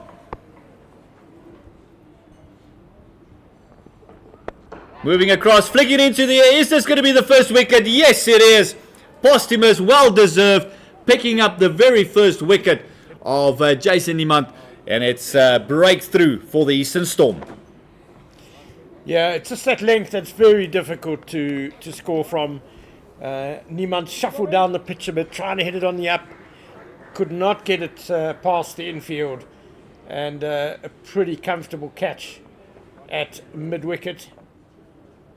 Even though there was a little bit of a stumble. Is that Rasamene taking the catch there? Oh, nearly falling over that prepared wicket that was there. Maybe just the spikes getting stuck. But yeah, first wicket down. Jason Niemand going for 9 runs after facing 11 deliveries. 1-4 in that innings of his. And this is exactly the start the Eastern Storm would have wanted, and exactly not what the Eastern Cape would have wanted. Well, they've still got 13 deliveries left in the power play. So they'll certainly want Bosso to boss. Those last deliveries of the power play. Losing 1 wicket in the power play is not a train smash. You don't want to lose 2 or 3 though, and they'll be mindful also that they need to not fall behind the run rate right from the get-go. The rate achieved at the moment 7.3, and it's a good first delivery to the new batsman Nathan Rue from posthumous. End of the over, 4 gone, 28 for 1, and that rate required for the Iinyathi is already over 10.4. Yeah, it's gone up basically with every dot ball, and that was the first delivery, just straightened up from Divan Posthumus. You can see beating that outside edge. This is the wicket, just trying to be a little bit innovative with the shot and just flicked it up. Easy catch. See him just looking down where this bike got stuck there. And it's Jerome Bosse is going to be on strike.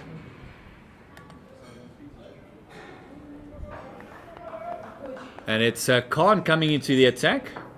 Right armer coming around the wicket to the left-hander. Oh, another quick single, just not picking it up cleanly.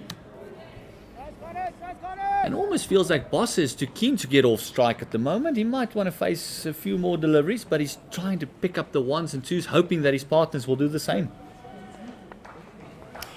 Yeah, well, that puts a bit of pressure on Nathan Rue to get going quickly. He didn't feature in Borders' Provincial T20 Cup campaign last summer.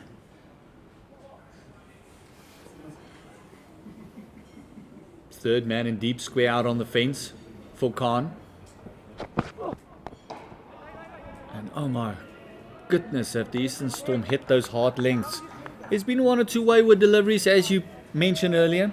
It's the beginning of a season, first game. Bowlers not that agile yet, but the lengths that they've been bowling has been a lot more consistent than what Eastern Cape did in their start of their innings.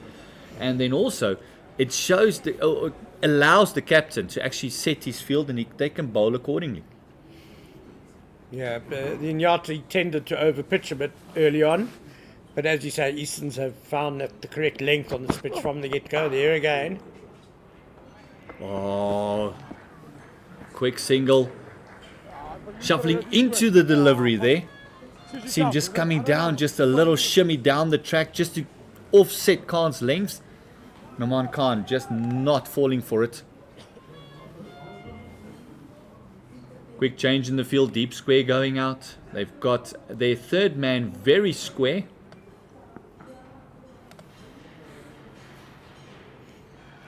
Around the wicket to Bosse.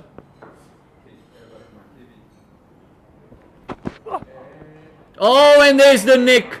You can see the frustration from the left-hander. Big nick. And it's wicket time once again for the Eastern Storm. And the man Iinyathi didn't want to lose. The set batsman Jerome Bosse gone for 15, just a run ball innings. And Donnie Rousseau attacking the catch behind the wicket. You can just see that length once again. And that front foot going nowhere. It was almost like he was just throwing the hands at it and hoping for the best. Yeah, even the shot was just no real shape to it. It was just a bit of a loose switch from Jerome Bosse, just hoping for the best, hoping it will go somewhere over the infield. But not the best shot. But as you say, Aman Khan, again, that very good length that is going to bear fruit if he keeps sticking to that. You could see after he lost this wicket there, got the nick, that he was very frustrated, shook his head vigorously at himself. Probably said, "Ach no, man." But yeah. New batter coming to the crease. And now it's very difficult for the Eastern Cape as they got basically 2 new batters in. Marco Marek joining Nathan Roos. Only faced 4 deliveries. So it's going to be hard work in this last over and a bit of the power play. And Marco Marek, known as a big hitter, a real stroke player. You don't really want him coming in too early, but he's in now in the 5th over. Oh, Khan, lovely first up delivery and very well watched by Marco Murray. Letting it go through to the wicketkeeper. I don't think he'll do that too often in this innings. He's not known for that particularly. But I think the situation of the game is also going to change his strategy, maybe for the first couple of deliveries. He might prove me wrong in the next one. One more ball to go in this 5th over. Like I said, proving me wrong, going through mid-wicket there, walking across and just hitting through the line. I almost feel that that was what Bossa was looking for, just the execution better from Malcolm Murray. And also it was a bit too straight from Aman Khan, angling in a little bit onto the pads, and Marco Murray very quick to jump all over that. Yeah, a bit of shape in towards the pads. And also going that tad fuller than he did for Bossa there as well. But it's the end of another over. It's one more over to go in this power play. 34 for the loss of 2 wickets. And you got to feel that they might want to make use of this last power play over. But in the same breath, they don't want to lose another wicket. yeah, another wicket would really be a big problem for the Eastern Cape. Iinyathi, Nathan Roux on strike now. He was with the Knights last season. He's moved back to the border. He's a product of that area. Born in Queenstown, attended Queen's College.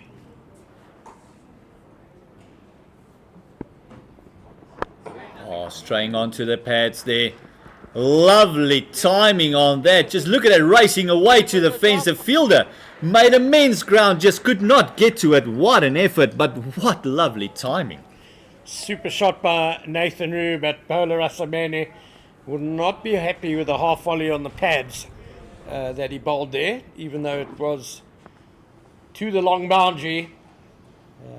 Most batters worth their salt are going to put that one away for 4.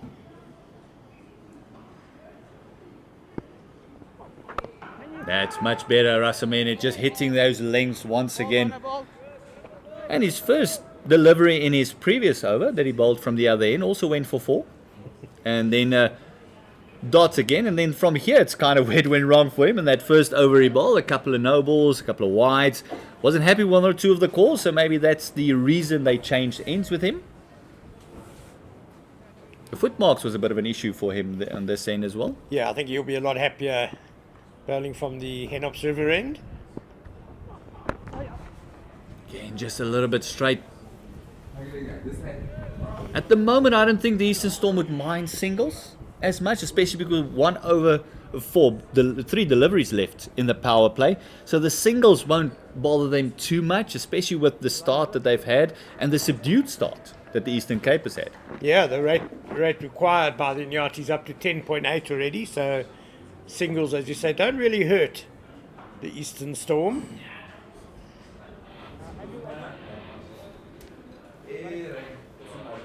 Anything under 7 and over is just going to make that run rate shoot up. Rasamene into Murray. A bit of a change up there. Very well bowled. It's that length that make it so hard. Third man on the fence and deep squares. The only 2 boundary riders allowed outside the circle. Fine leg inside the circle. And then also got a wide-ish slip. It's almost like a 2.5 that they have, maybe just for a guide.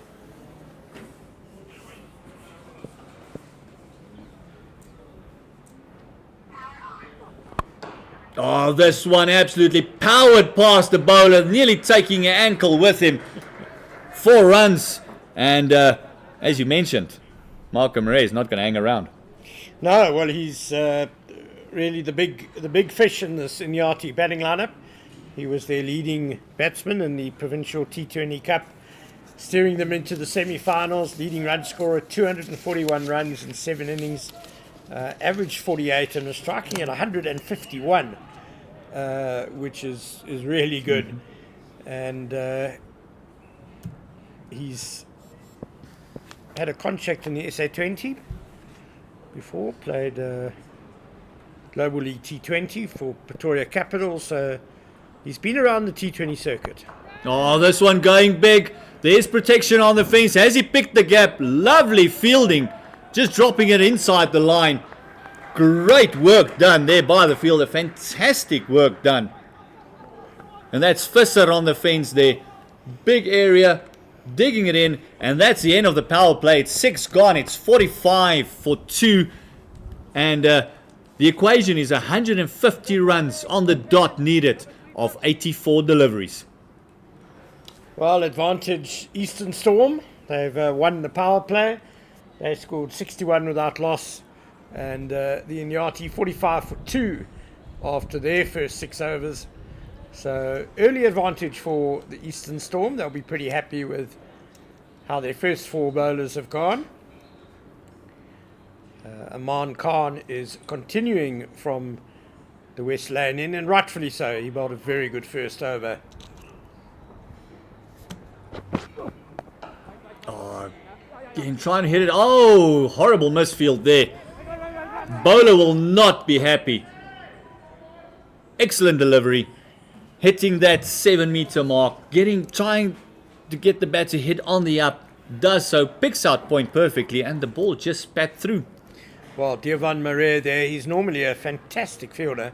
I think just where the other pitch that's being prepared meets the rest of the square, there's maybe a little bit of a indentation there, a bit of unevenness. Took a bit of a bad bounce. Oh, inside edge onto the pads, and you can see immediately Marco Marais eyeing up that short boundary over mid-wicket.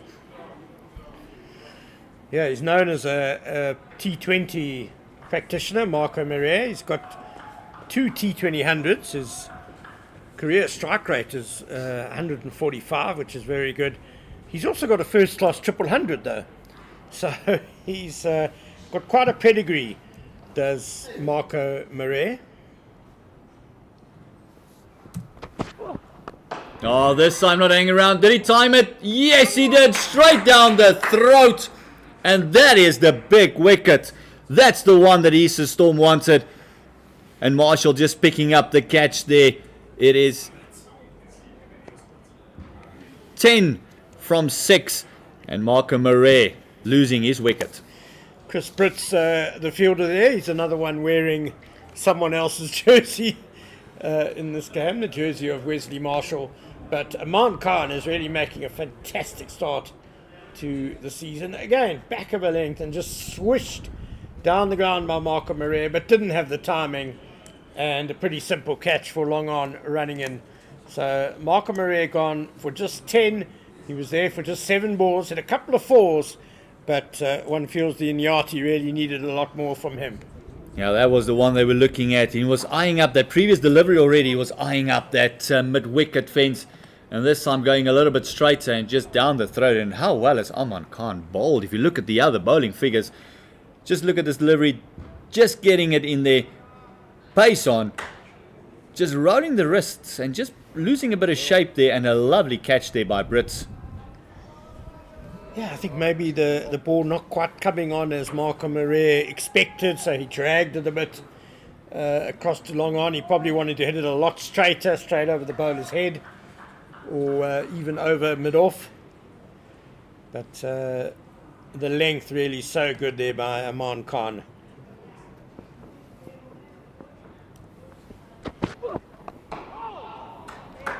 A lovely delivery again, just to start off with. You can just hear the grunts and the groans every ball that Aman Khan is bowling at the moment.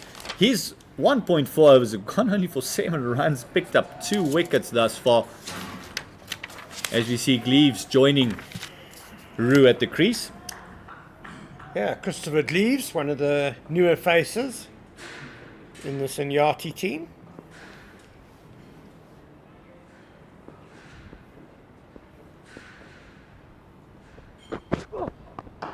Oh, nearly snuck through the inside part of the bat. Another dot ball. The dots is hurting the Eastern Cape, Iinyathi at the moment.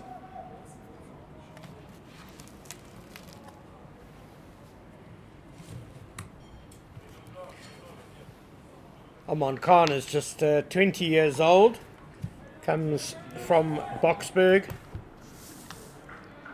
playing his 4th T20 match, and certainly doing very well so far.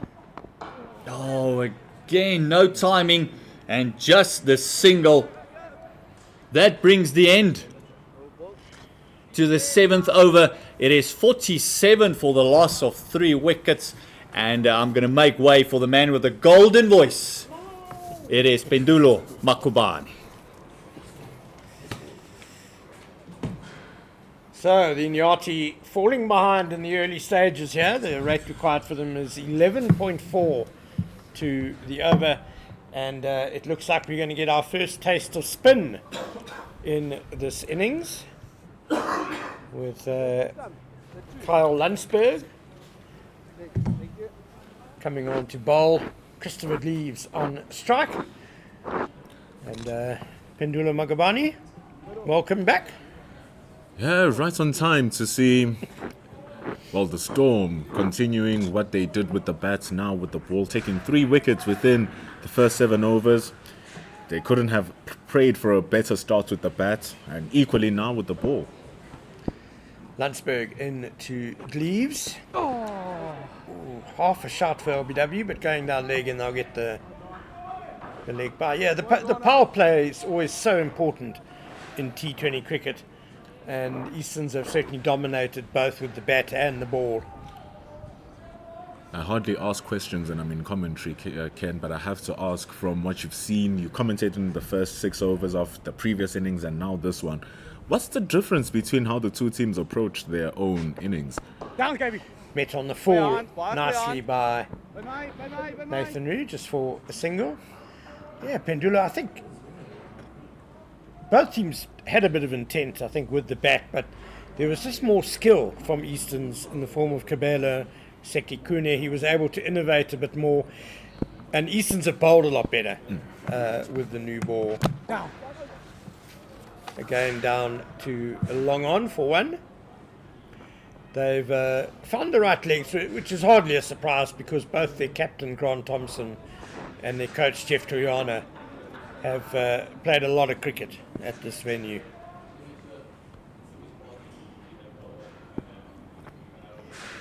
Boy!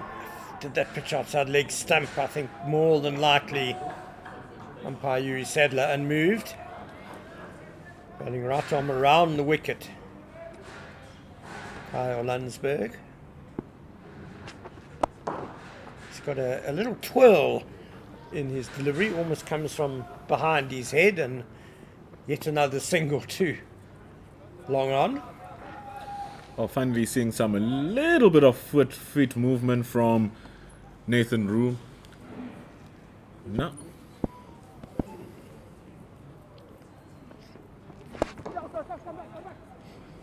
But I must say, Ken, you talked about the issue of the skill of Kabela Sekikune being the big differentiator. We see the end of over number 8, it's 52 for 3. And when the spin bowlers came in, Niemand and de Klerk, what Kabela Sekikune did very well along was use his feet. He was never in one position for any consecutive delivery, constantly toying around with where he's going to place the ball and how he's going to hit it. And in response, we're seeing the batters here a little bit bogged down in their end, first and foremost. Not real rotation of strike like we saw with Kabela Sekikune and whoever he was batting with. And then on top of that, that's being just stuck in the mud on your crease and allowing the bowlers to bowl to you and for them to find their areas.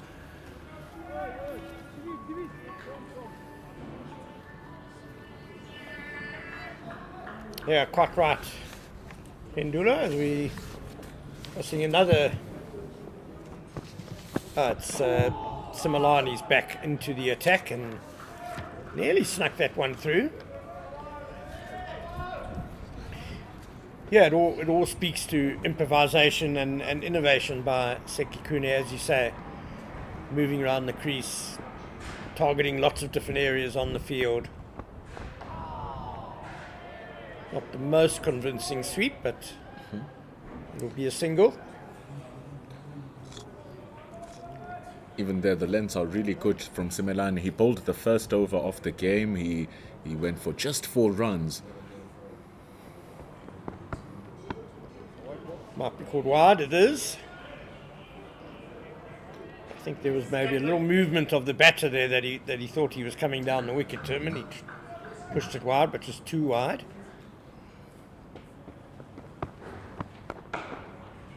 Oh, straight to Grant Thompson, who early season hand warmer. They do have a extra deep cover as well. Probably would have come around to just stop that from going into the boundary. It's a good shot though. Over backward point.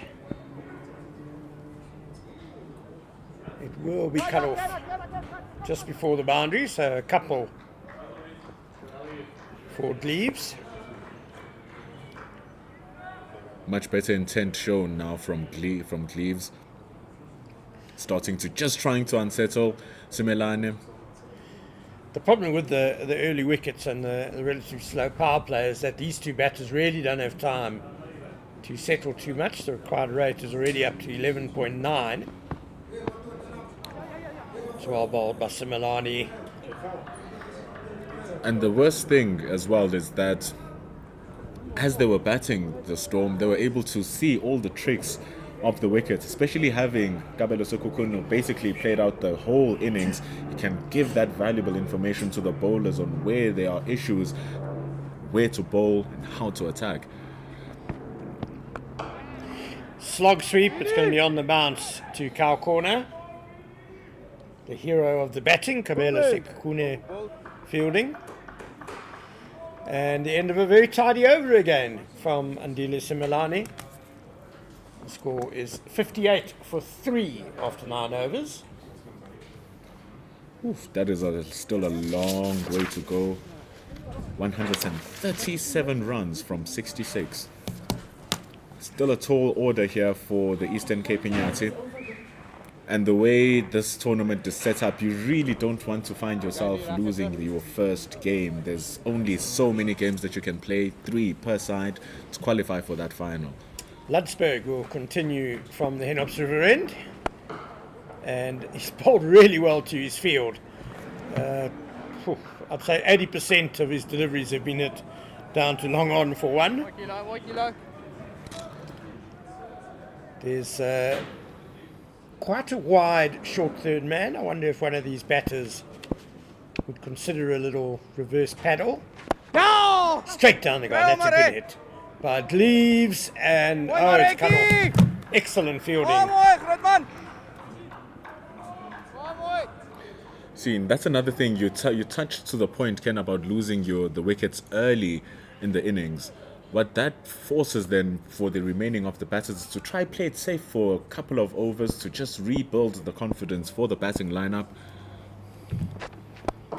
So when you speak of ideas of playing the reverse sweep, playing some lap sweeps, or playing all of these inventive shots that we saw from Sekhukhune, when you have wickets down, they just come with an extra tinge of risk, and you have to question, do I really have to play such a shot?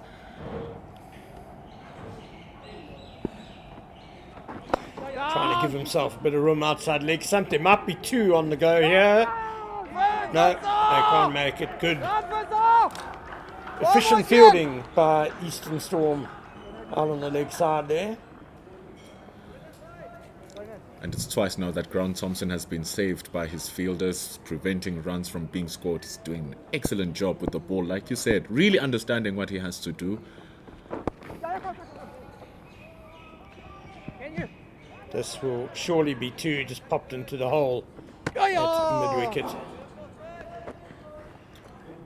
Yeah, this pair, if they can't take the risks to get the boundaries, they really need to make sure that they're getting 1s and 2s off every delivery.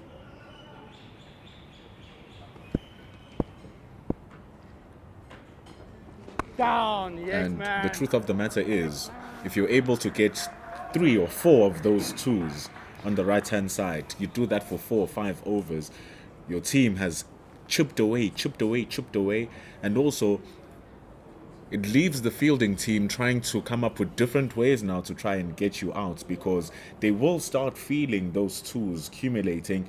And as the batters stay for as long as they can on the crease, they'll get more confident to start really playing those strokes as well. So we cannot overemphasize the importance of scoring these twos to keep the runs going, so that you try in a long term to reverse the pressure to the bowling side. Tumelo Similani continues over mid off, but not past long off. Excellent catch by Aaron Fisser.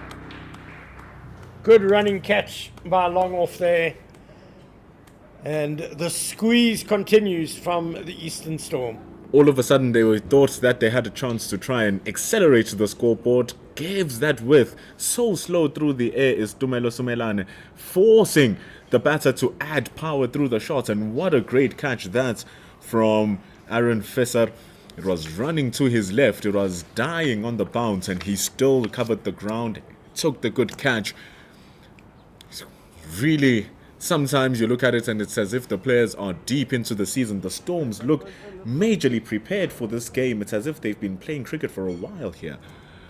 Yeah, they've certainly, their disciplines have been bang on from the get-go. So Nathan Rue out now, and had the right idea, trying to hit it wide over sort of extra cover area, but just not the contact he wanted. And a good running catch by Aaron Fisser. Tumelo Similani is doing a really, really good job here with the ball for Easterns. It's amazing. The spinners have really found the length to work with. When we saw the Iinyathi bowling, they were a little bit too full. And at times when they tried to compensate for that, they just went a little bit too short. The sweeps that were being played by the Storm were excellently connected, meeting the ball on the bounce. And if you look at how they're playing here, the ball has enough time to do something from off the surface. None of the sweep shots are met on the bounce. None of the drives are met on the bounce. It's always so risky, which speaks about the length that Tumelo Simelane is hitting, which is around where we see the batter scratching now, which makes it a problematic. So it's the Iinyathi wicketkeeper, Msadisi Malika, who's come to the crease. He had a good day behind the stumps, but lots of work to do with the bat now. Oh, he nearly got himself into a tangle there. Not the kind of start you want as Msadisi Malika. However, he comes in and it's a tough situation, just needs to be patient just for a little while. He can't take too long though to get going, because the quad rate is up above 12 to the over now. I think it's the first time I've said just for a little while in its most literal sense. It doesn't really have a while to get himself in. There's 59 deliveries left. The mount to win is 130, needing around 2 runs per ball now. So the best thing he can do to get himself in is to just rotate the strike, get bat on ball, put Rue back on strike.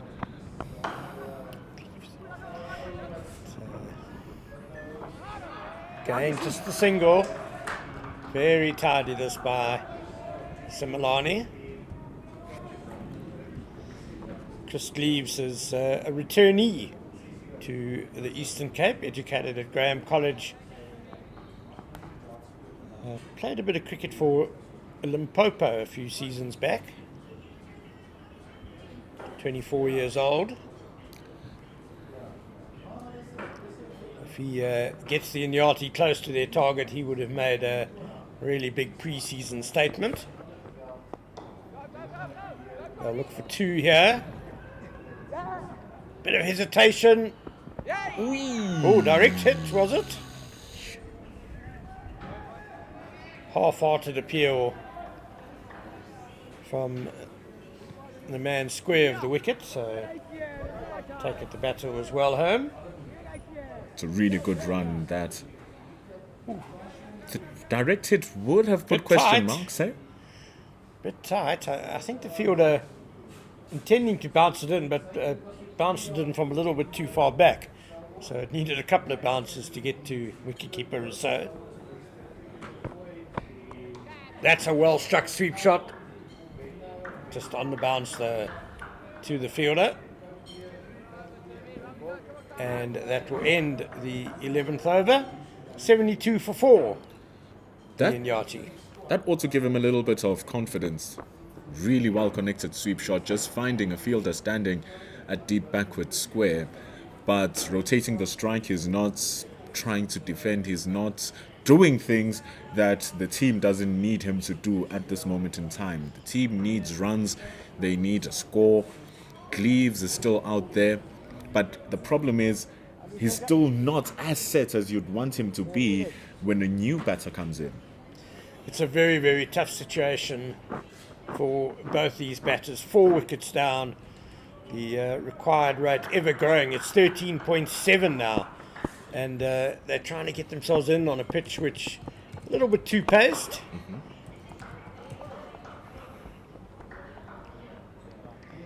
Landsberg continuing.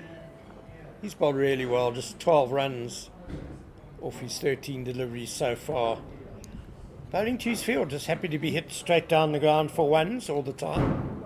When we were watching the first innings at around this time, Down! they come back for 1. It's gonna keep it to 1. One more first up. A big worry now that they're going to have is that of the 4 wickets that they've lost, it's actually the top 4 that they've lost their wickets. None of them are just holding it and keeping it strong so that they see out the innings. Oh, that's a good straight hit by Malika. One bounce over the boundary. And he certainly has come in and showed a bit of intent. He's a typically busy wicketkeeper batter. Stereotypical wicketkeeper batter, you'd say. That's going to need way more of that from the situation that they're in, because from here, if they lose another wicket, we basically go straight into the bowlers.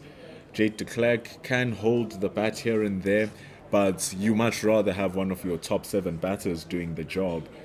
So the Storm really getting close. You get to de Klerk, and once you get to Mnyanda, things really take a downhill turn.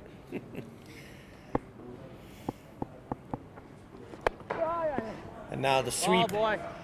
But it's a well set field, and Landsberg's bowling to it, and One more kilo. that's just a single.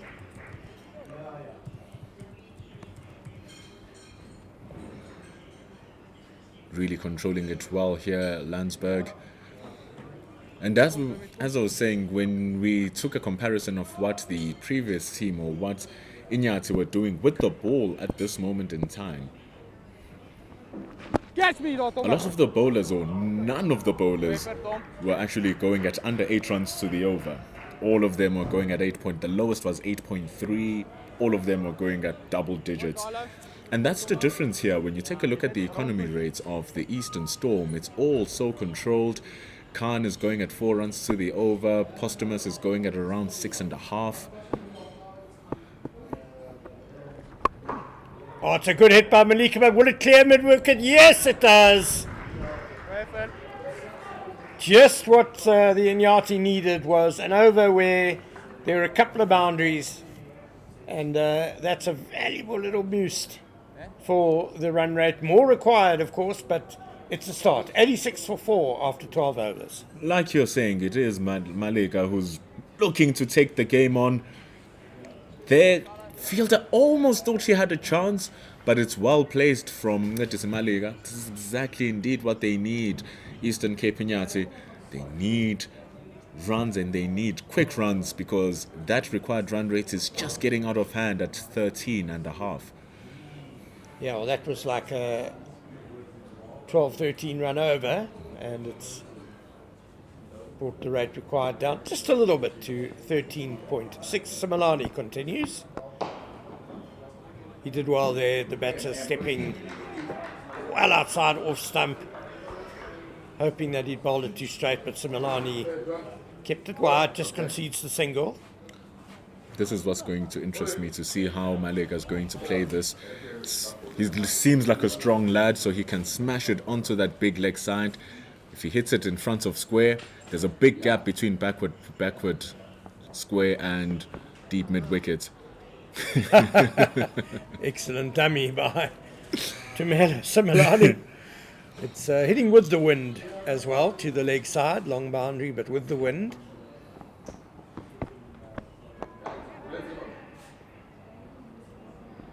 But that's good bowling. Just squeezing him down to that leg side, because that offside is very short indeed if he's able to target it. But wouldn't mind the one so he can bowl to the right-hander. Yeah, Gleaves now has the short boundary on his leg side. Our corner goes back on the fence. There's a man at deep backward square as well. Very wide outside or something. That would have been wide if the batsman had left it, but he gets one. As well, now they're looking to score off each ball. This is good for Iinyathi. This is very good. Sure, you look at it, you're like, I need more runs, I need a boundary here and there. But the fact that now they're starting to really score off each ball, even if it's one, it's going to force the bowlers to try to do something different to circumvent that, which might open boundary scoring opportunities. No, Bini! I don't think so, Pendula. I think Eastern will be very comfortable with runner ball. The required rate is 14.5 now to the over. So really, the Iinyathi have to get a couple of boundaries every over now. And the ones and twos in between, of course. Well, Tumela Simelane is just bowling a wonderful spell. Yeah, he seems extremely clear on what his plan is. And he's executing excellently as well. He's got one ball left to bowl in his 4-over ration. He's conceded just 20 runs. And he might get a second wicket here, high up in the air. No, Zadamant Khan almost got under it, but couldn't complete the catch. Didn't look too confident underneath the ball. It went very high. It's a brilliant length being bowled by Tumela Simelane. And he finishes his spell, which is a very impressive one considering the context of the match and what the team needs. 4 overs, 22 runs, and also getting 1 wicket. Well, and very nearly getting a second wicket on the last ball of his spell. But Malika survives. He's on 19. Gleaves has 13. And Iinyathi on 91 for 4 after 13 overs. It's getting worse and worse. Now they need around 15 runs to the over to actually win the game. So Andrew Rasamene comes back into the attack. He's yet to claim a scalp, and he has been the most expensive. He's the one bowler who's struggled a bit for the Storm today. He had problems with his run-up from the West Lane end. Bowled a marginally better second over from the Henops River end, which is where he's going to bowl now. But not too much pressure on him. If we could just concentrate on getting that line correct, and more importantly the length as well.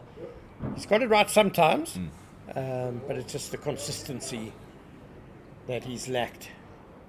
I mean, Gleaves has faced 17, Malik has faced 12. They should be looking for someone they can use as a target. Maybe this is the guy they should be looking for and just take as much damage as possible in this over. Tickled away.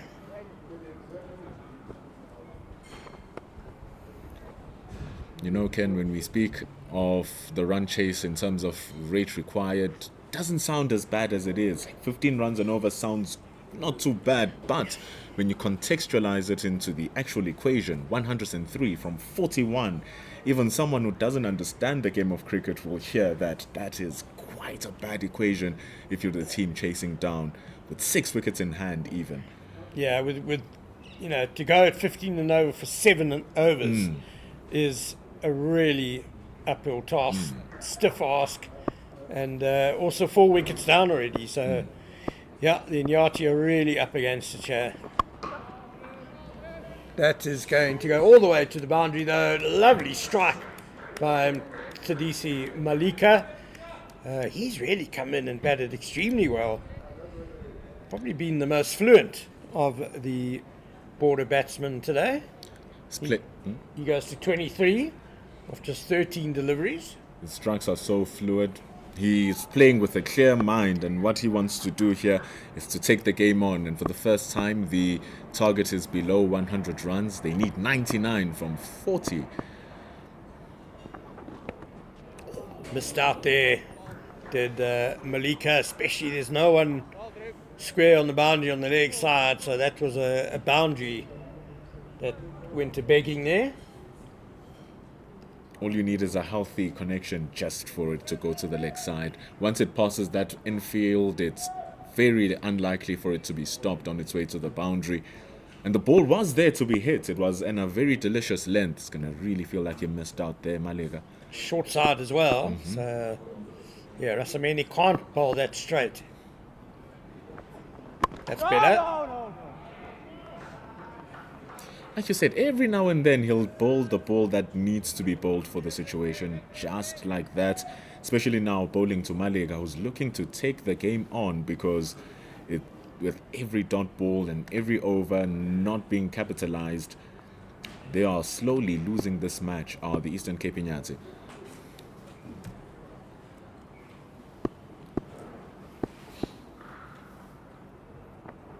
Oh, it's a slower ball, but a big high full toss. He's lucky to just get away with a single there. Rasamene just struggling in his first game of the season.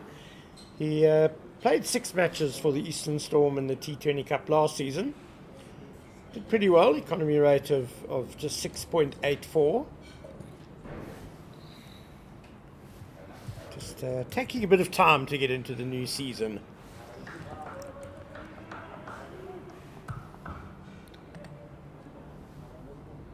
And what's worse is now it glares out, it shows up if the rest of your team has been bowling well and trying to keep it together. But 6 runs in the over with 1 ball to go, not too bad as yet. It's just that it was the batters not capitalizing on the opportunities presented rather than him keeping the batters at bay. Yeah, I don't think Coach Jeff Toyana will be too concerned. He experienced enough to know that generally in any T20 game you have one bowler who has a bit of an off day.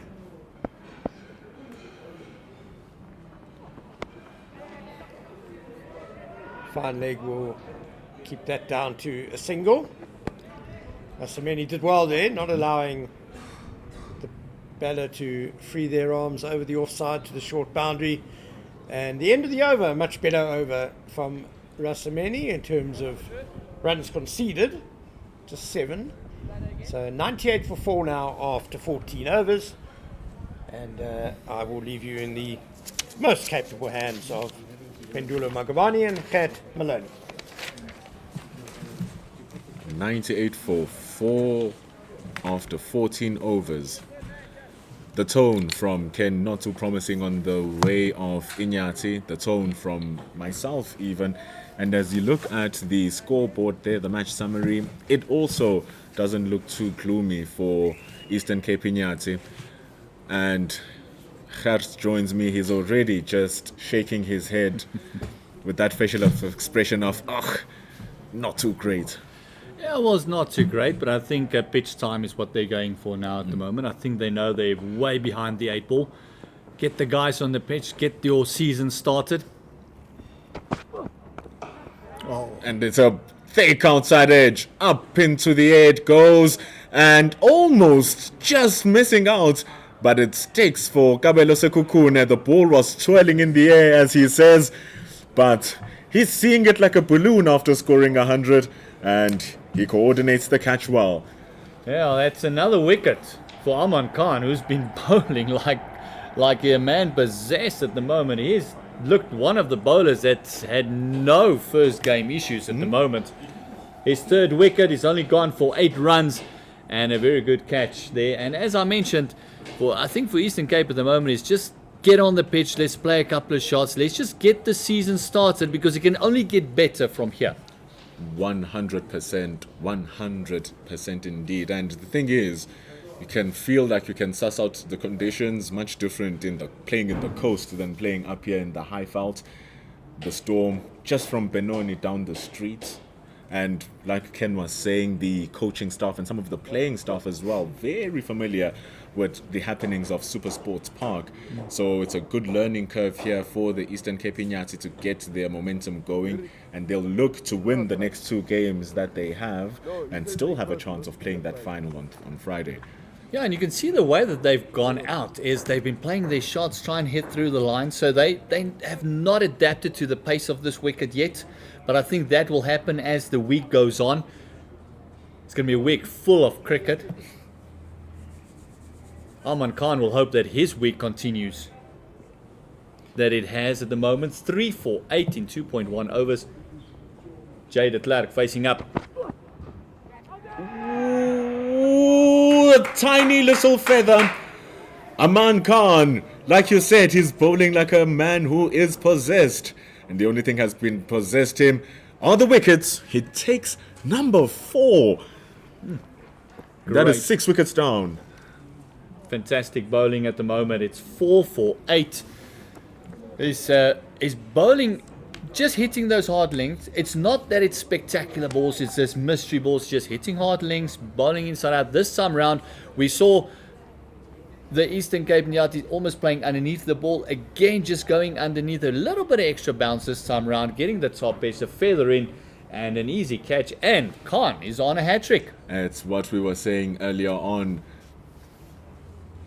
Iinyathi, they were bowling a little bit too full with their paces, not using the pitch, and when they tried to draw that length back, it was a bit too short, so it sat up for the batters. What Aman Khan is able to do here is consistently batter that area on and on and on again. You look at that ball, it's slightly shorter, but the line squeezes the batter, and now he's on a hat-trick. 2 wickets in 2. Can he make it 3 and 3? What a start it would be. First century of the week. We could see the first hat-trick on as well. Here we go, Aman Khan. Hat-trick ball. Oh, he fires it in. He went for it. He went for it. But it just couldn't get past. That shows immense control actually from Aman Khan, that he can move away from his length deliveries, go straight for the block hole with success. Good batting though from Nyanda. Ampiwe Nyanda just waiting for that fuller one. Look, if he missed that, he would have been washing his hands in the change room. It's also his first runs. It's his first runs in T20 cricket, playing in his Division 2 side, Ampiwe Nyanda. He'll be happy that he wasn't a casualty of a hat-trick ball. Here's Aman Khan though, still on for a fifer. Not like that. Pushes it down the leg side. Even if the boundary is big on the leg side, it's an easy gift from Ncedisi Malega, and that is how Eastern Cape Iinyathi reach 100 runs. Finally getting over into their triple digits, and a lovely quick hands there by Malika. He just swung it around the corner. Just look at those hand speed, going around the corner, picking the gap, and this outfield is lightning. It's 4 runs. Like what he did is that he closed the face of the bat. There is that short fine leg there just in case he mistimes it and he gets caught. So he closes the face of the bat, makes sure that he gets good connection for the ball to fly down for the boundary. Now he opens himself up, cracking through Grant Thompson with a fantastic stop. The captain piling on the pressure that is already so much on Iinyathi. A lovely stop by the big fella. He's got the Landsberg shirt on, but that's the captain, Thompson. Look at that, just throwing himself onto that one. Fantastic work done by the captain of Eastern Storm. And you mentioned earlier, they're just more used to the conditions at the moment. You can see even their ground fielding. The timing on the dives much better than the Eastern Cape was. Seem like a much tighter unit in terms of how they're playing together. The bowlers are bowling for their team. You kept on talking about how Grant Thompson, when he was bowling, he was constantly bowling to his field. Every time they try to hit the ball, it goes straight into a fielder, well controlled, etc., etc. And now it's really starting to show. After 15 overs, it's 105 for 6. And at the same time, the Eastern Storm won 136 and only had lost 2 wickets. Yes, and still going strong was the Centurion for the day. And that was the big problem that they had, is they had no answer. And he was playing 360 all over the wicket, reverse sweeps, and showed a lot of innovative batting when you compare it to this innings. And that's where the difference comes in. It truly was. He truly is the outlier. And what they need now, Iinyathi, is someone, if they can't take the game to a victory, take the game as close as possible and ride that momentum going into tomorrow for their second game. Here's Carl Landsberg. Pushes it down the wide, but man, it's been really good wicketkeeper job from Danny Rousseau. Yeah, Rousseau's done a fantastic job marshalling the troops and the angles very well. Down, Gabas! Oh wow, that is brilliant from Sekukune. You're not getting easy runs here. It's been very difficult. It's almost 3 runs per ball there now. And they need something like that, but it has to cover the man, not hit it straight down his throat, which is exactly what they've done. It is the 7th wicket gone now. Nyanda was looking to go big because there's nothing else they can do. However, that leads to his casualty wickets. Rasamena with the catch, and it is 7 wickets down. And again, just the angles perfect, the field placing perfect. And the timing, not horrible on this one, but it's a longer part of the fence. Look at the execution of the bowling. Straight, couple of steps to the left. Down the throat, thank you very much. And it's a 7-1 down. It's always so painful as a batter. Think, yeah, I got it. And then you just see the man slowly, casually covering the position of the ball. You feel much more at ease if he's sprinting and trying to cover it and dive. But when it's just like that, it feels like you fell for some sort of trap, which indeed has been the case. Mnyanda looking to go big, not big enough. And it brings in Chad Klaasen, and we're really into the bowlers now. And Landsberg, 3 deliveries to go, and he's allotted 4, 1 for 26. Has just 3 more balls remaining in his over now, and his spell goes wide. It's given a good smack, but there's a long on, there's a long off. They're coming back for another run, under pressure to get the throw in. It's good running. Look, I think at the moment they just want to get those legs pumping, make sure they get some runs under the belt. I don't think Chad Klaasen would have thought that he'll be batting in this match. But he sweeps really well. Rasemene with great fielding. He shows that he doesn't just take easy catches, he can also stop the difficult balls rolling over the boundary. Oh, the big fast bowler coming around that huge boundary. That's a lot of yards that he covered there. Great fielding. Batters picking up 3. Every run matters. And now it's 111 on the scoreboard. The very notorious Nelson. Oh, that is as close as you want. Beats everything through the legs of Danny Rousseau. And it is going to be 4 byes to end over number 16. Strange delivery indeed. And it's 115 for 7 with 4 to go. Looked like it was a little bit quicker through the air, and it just did not get up off the pitch as well. Stayed a bit low, and I think that's what flummoxed the keeper there, Rousseau. But it was one of those that just kind of skidded on and nearly snuck through there, and very unlucky not to pick up his next wicket there. He ends his spell, does Carl Landsberg, with that very mysterious delivery, which just kept a little bit low. But this is the wicket which he first struck with. Really good stuff from Carl Landsberg, ending his 4 overs. 1 for 31 in those 4 overs. Divan Postumus now comes in. He's also been bowling really well. He got some gas behind him as well. Changing ends. Came from a Hennips River end. Just changing ends. Maybe just the wind's turning a tad. Wind is blowing downwards, is running down the hill. If you're saying that he has the gas, we're going to see a little bit more of it now. Goes down wide. The diving man at cover cannot stop it. Rasemene comes around from deep cover for 2 runs. That was one of those, just a bit of a loosener. He's got a very bustling action, not a high front arm. Almost a bit of a slingy action that he has. He does generate some nice pace. He can get the ball to straighten up on the right-hander as well.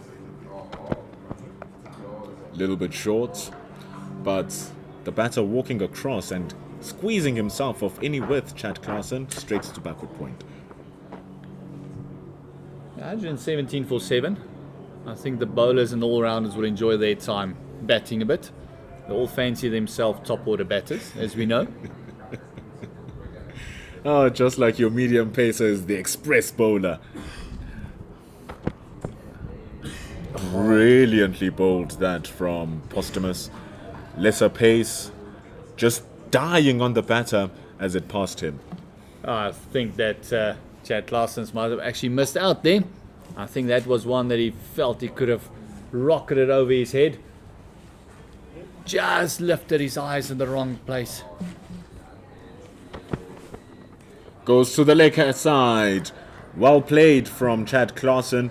He opened up that space for himself. We've been seeing him shuffle across the stumps, and finally it works out for him using that extra pace for 4 runs. You can just see Postumus just sticking his hand out to his captain there, apologizing. That's not the plan. We apologize for that. He knows he was too short and more to the leg side there. Thompson just letting him know, wait, check the field, check the plan. A big hoink down to the cow corner. And it's an easy single. 19 balls to go now. That's 73.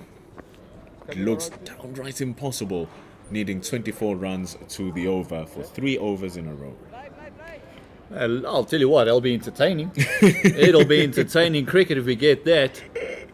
But with the way that Eastern Storm has been bowling, even a 1 or 2 maximums will just help Eastern Cape and Iinyathi just to get going in the week, just to get a little bit of momentum. You know what we like? I like seeing the mental fortitude from the bowling and fielding team as well. They see that they have the upper hand and they are unrelenting on applying more pressure. Going down to the leg side now, still keeping the man there, deep fine leg. All 4 fielders on the leg side covering the boundary. So it's going to be a tall order for either Clarkson or Maliga to find the room. After 17, 123 for 7. And the equation is very simple. It is 17 or 72 from 18 deliveries. We just look at the scorecard there. Kabelo Sekokune, what a story that was. 112, and how entertaining that was, of 67 deliveries. Malika, top scorer in this innings for the Eastern Cape. Iinyathi, 30 of 20, and just not getting support from the others. Just couldn't get going. And that graphic really shows how much of an anomaly Kabelo Sekukune's innings was and how much of a singularity it was in just shifting the whole dynamic of the game. All the other batters have both been playing at the pace of what the pitch is required. Looking for a big heave, a great heave, a strong shot from Mncedisi Maliga. And man, have they been needing something like that. That almost felt like it came out of nowhere. And you could just see him lining it up and saying, I'm going, and flick of the wrist, and great timing. Such is the nature of the 2 sides of the wickets that if it was hits like that, on the other side, very easily could have been a catch. But targeting the shorter boundary is going to need to push it a little bit outside of that off stump. Does Aman Khan don't want to give more of those. Just like that, much better. He has protection for those sorts of deliveries. I think that full one was just him searching for that 5th wicket. It'll also be a fantastic way for him to get his season going with a fiver. He's got 4 more deliveries to do so. Take nothing away from that 6 runs. It has been a fantastic spell from Aman Khan. Nothing short of excellent. He was on a hat-trick before, and the control he showed for that hat-trick ball to go for a block hole that worked. Maybe that could be something he searches for here. Trying to go for it, just a little bit overpitched. He's got protection there. He's got a mid on and mid off on the fence. He can actually go a bit straighter, go a bit fuller. Ask the lower end batter, listen, go for it. I don't think they're in any danger of losing the match at the moment, so he can take a few risks, go for that fiver. But also what's nice is you mentioned it, that the game plan is this, the team plan is this, and they're bowling according to that, not doing anything selfish, just moving that mid on a lot wider for the left-hander. Ooh, looking for that big shots. There's a confusion between the two teams, but like we said, runs are not the issue here. Just having a state of mind to just say nope by Landsberg.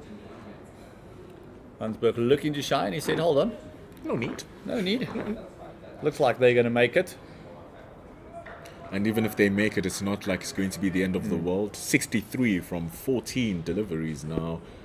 Chad Clarkson is on strike. Aman Khan, just 2 more balls to try and get that fifer.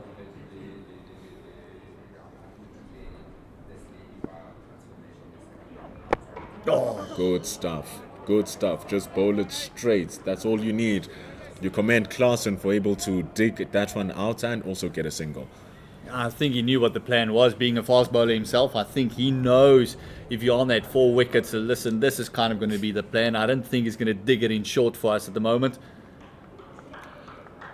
And will Malika continue with that shuffle across that off stump? Will he actually take him on, or will they just let Aman Khan bowl his last delivery and then target the next over? Probably would have pushed backward square deeper because it's going to be straight.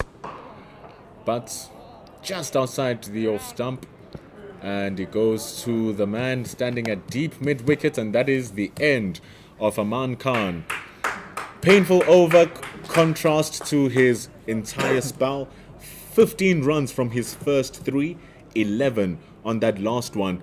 But it doesn't overshadow that fantastic spell. 4 overs, 26 runs, and the impressive 4 wickets. Was a very, very good bowling spell. 4 wickets. I would love to see him actually bowling from this end once again, but it's just getting used to both ends. It's very important when you're playing a tournament, especially at one ground, that you get used to both ends bowling. You never know what the wind is going to do.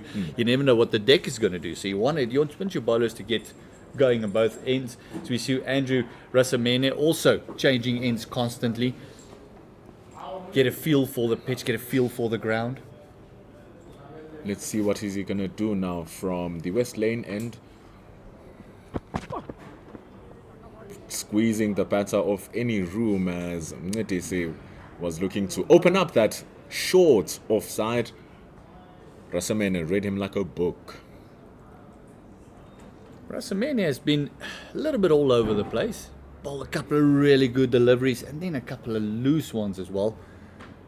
It's good to see him actually starting his over well, because that's been the problem that he's had. He's starting the over. It speaks when you look at the figures, going at over 9 runs to the over. Did take a liking to him, and going at over 9 runs to the over when the overall team is scoring at 7.5 just shows that it could have been done better here, buddy. But maybe a wicket will absolve him of some of those transgressions. Much better finishing on 1 for 30 than where he is looking now. Cow train passing us. Maybe that'll bring him some luck. Let's go. Well, full tosses it as the cow train was passing by. Didn't open his doors to throw out any wickets for us to grab. So Rasamene still has 4 more deliveries to see what he can do here. Postumus picking that one up. Again, the timing when you compare the 2 innings, even when it when you look at Rousseau when he batted, and the timing compared the two teams have just been better from the Eastern Storm, definitely adapting to the wicket a lot sooner. And it was surprising that Eastern Cape wanted to bowl first.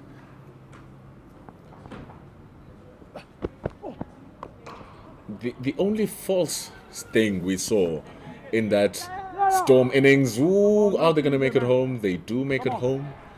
It's good running. Apologies in the deep, as he was just a little bit complacent in his collection of the ball. But you know, one of the things is that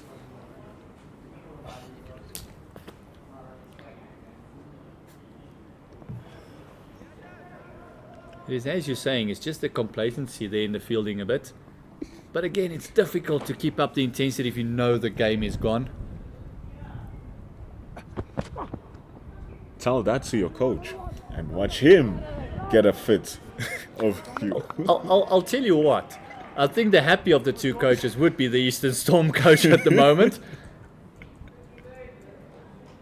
Look, there's got to be goods and bads in every match, and the coaching staff will point that out to them. But thus far, what we've seen in this match, clinical from the Eastern Storm. Bowlers have bowled well to their plans. One or two bowlers will get better as the week goes on. This is definitely one of them. Rasamene will bowl better as the week progresses. Oh, just a story of his day, Gert. It was a good hit. It was a good hit from Chad Klaasen. Doesn't change the fact that it is an opportunity missed from Andrew Rasamene. Dropped, caught and bowl.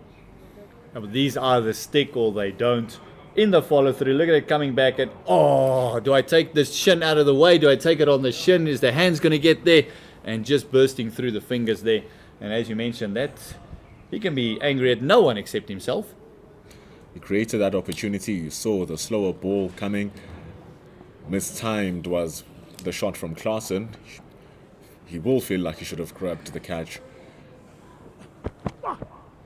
Goes a little bit short. Good bumper. A good bumper to close it off for Andrew Rasamene. His 4 overs have went for 33 runs. He just couldn't grab a wicket. He dropped one from his own bowling, but already the bowling team as a unit seemed to have done the job. 55 runs to win in the final over. It's all about now seeing the innings off for the Iinyathi. And here's just that opportunity that he missed out on. I think that bumper was just a frustration that showed from him. But a very well bowled 4th over from him. He brought his economy rate from 9.5 down to 8.3. So only 4 runs coming in that over. Fantastic bowling. Good comeback as Divan Postumus is going to finish up this match for us. I think it's time now for Mncedisi Maleka to be selfish. There's no more selflessness here. The team is already down and out. Unless if it's a ridiculously, historically horrendous over from Postumus, which I doubt would be the case given how he's bowling. It's definitely not going to be a miraculous over because he's bowling like a genius. Fast bowler to fast bowler. Yeah. That's what happens. Top of the morning to you. Just look at that. Getting the head out of the way in the last minute. One thing you'd like to see here, just Chad Klaasen give the strike to Maleka. He's played like a man who deserves his 50 on 42 from 28. But he's going to take it on, Chad Klaasen. It is on the slot by Postumus. He gets under it and over for 4. What do you think the next delivery is going to be, Bandulo? I doubt it's going to be up in his half of the pitch again. And I think these 3 gentlemen on the fence might come into play. They've got a deep fine leg, deep square, and also a sweeper on the leg side out as well. So I think I get a feeling this might be a tad shorter. And you can see the practice shot from Chad Klaasen. He's already practicing for that short ball. Like you said, mind of a fast bowler to another fast bowler. Banging hit that. Great shot from Chad Klaasen. That's the shot he was practicing right on his slot. It goes for 4, and Iinyathi moved to 148. And Posthumous double bluffing us all, and even the batter, just pitching it up again. Just that slight in movement as well, but in a hitting arc for Klaasen. And he's having a lacquer time of it. He's 24 of 14. He's enjoying his day out. Swings wildly, might find the gap again. Really destructive batting now from Chad Klaasen, but a little too late. Needed this 4 overs ago when both these men were at strike, but now he's just ending it with a bang and taking that confidence going into the next game tomorrow. Not exactly where he was aiming for that one. Coming off the side of the bats, he'll go into the dressing room and say, "That's placement, lads." Timed with the edge. That's that short ball, gingerly played from Chad Klaasen. He had no clue how to handle it, but the ball did the job for him, just nabbing the edge of the bat. There's no chance for Danny Rousseau, and it goes for 4. That's look at that, just playing it around the shoulder for 4 runs. We even lost a wicket. And that also means that the bonus point for Eastern Storm is gone with that last boundary. 50-run partnership is also on the board.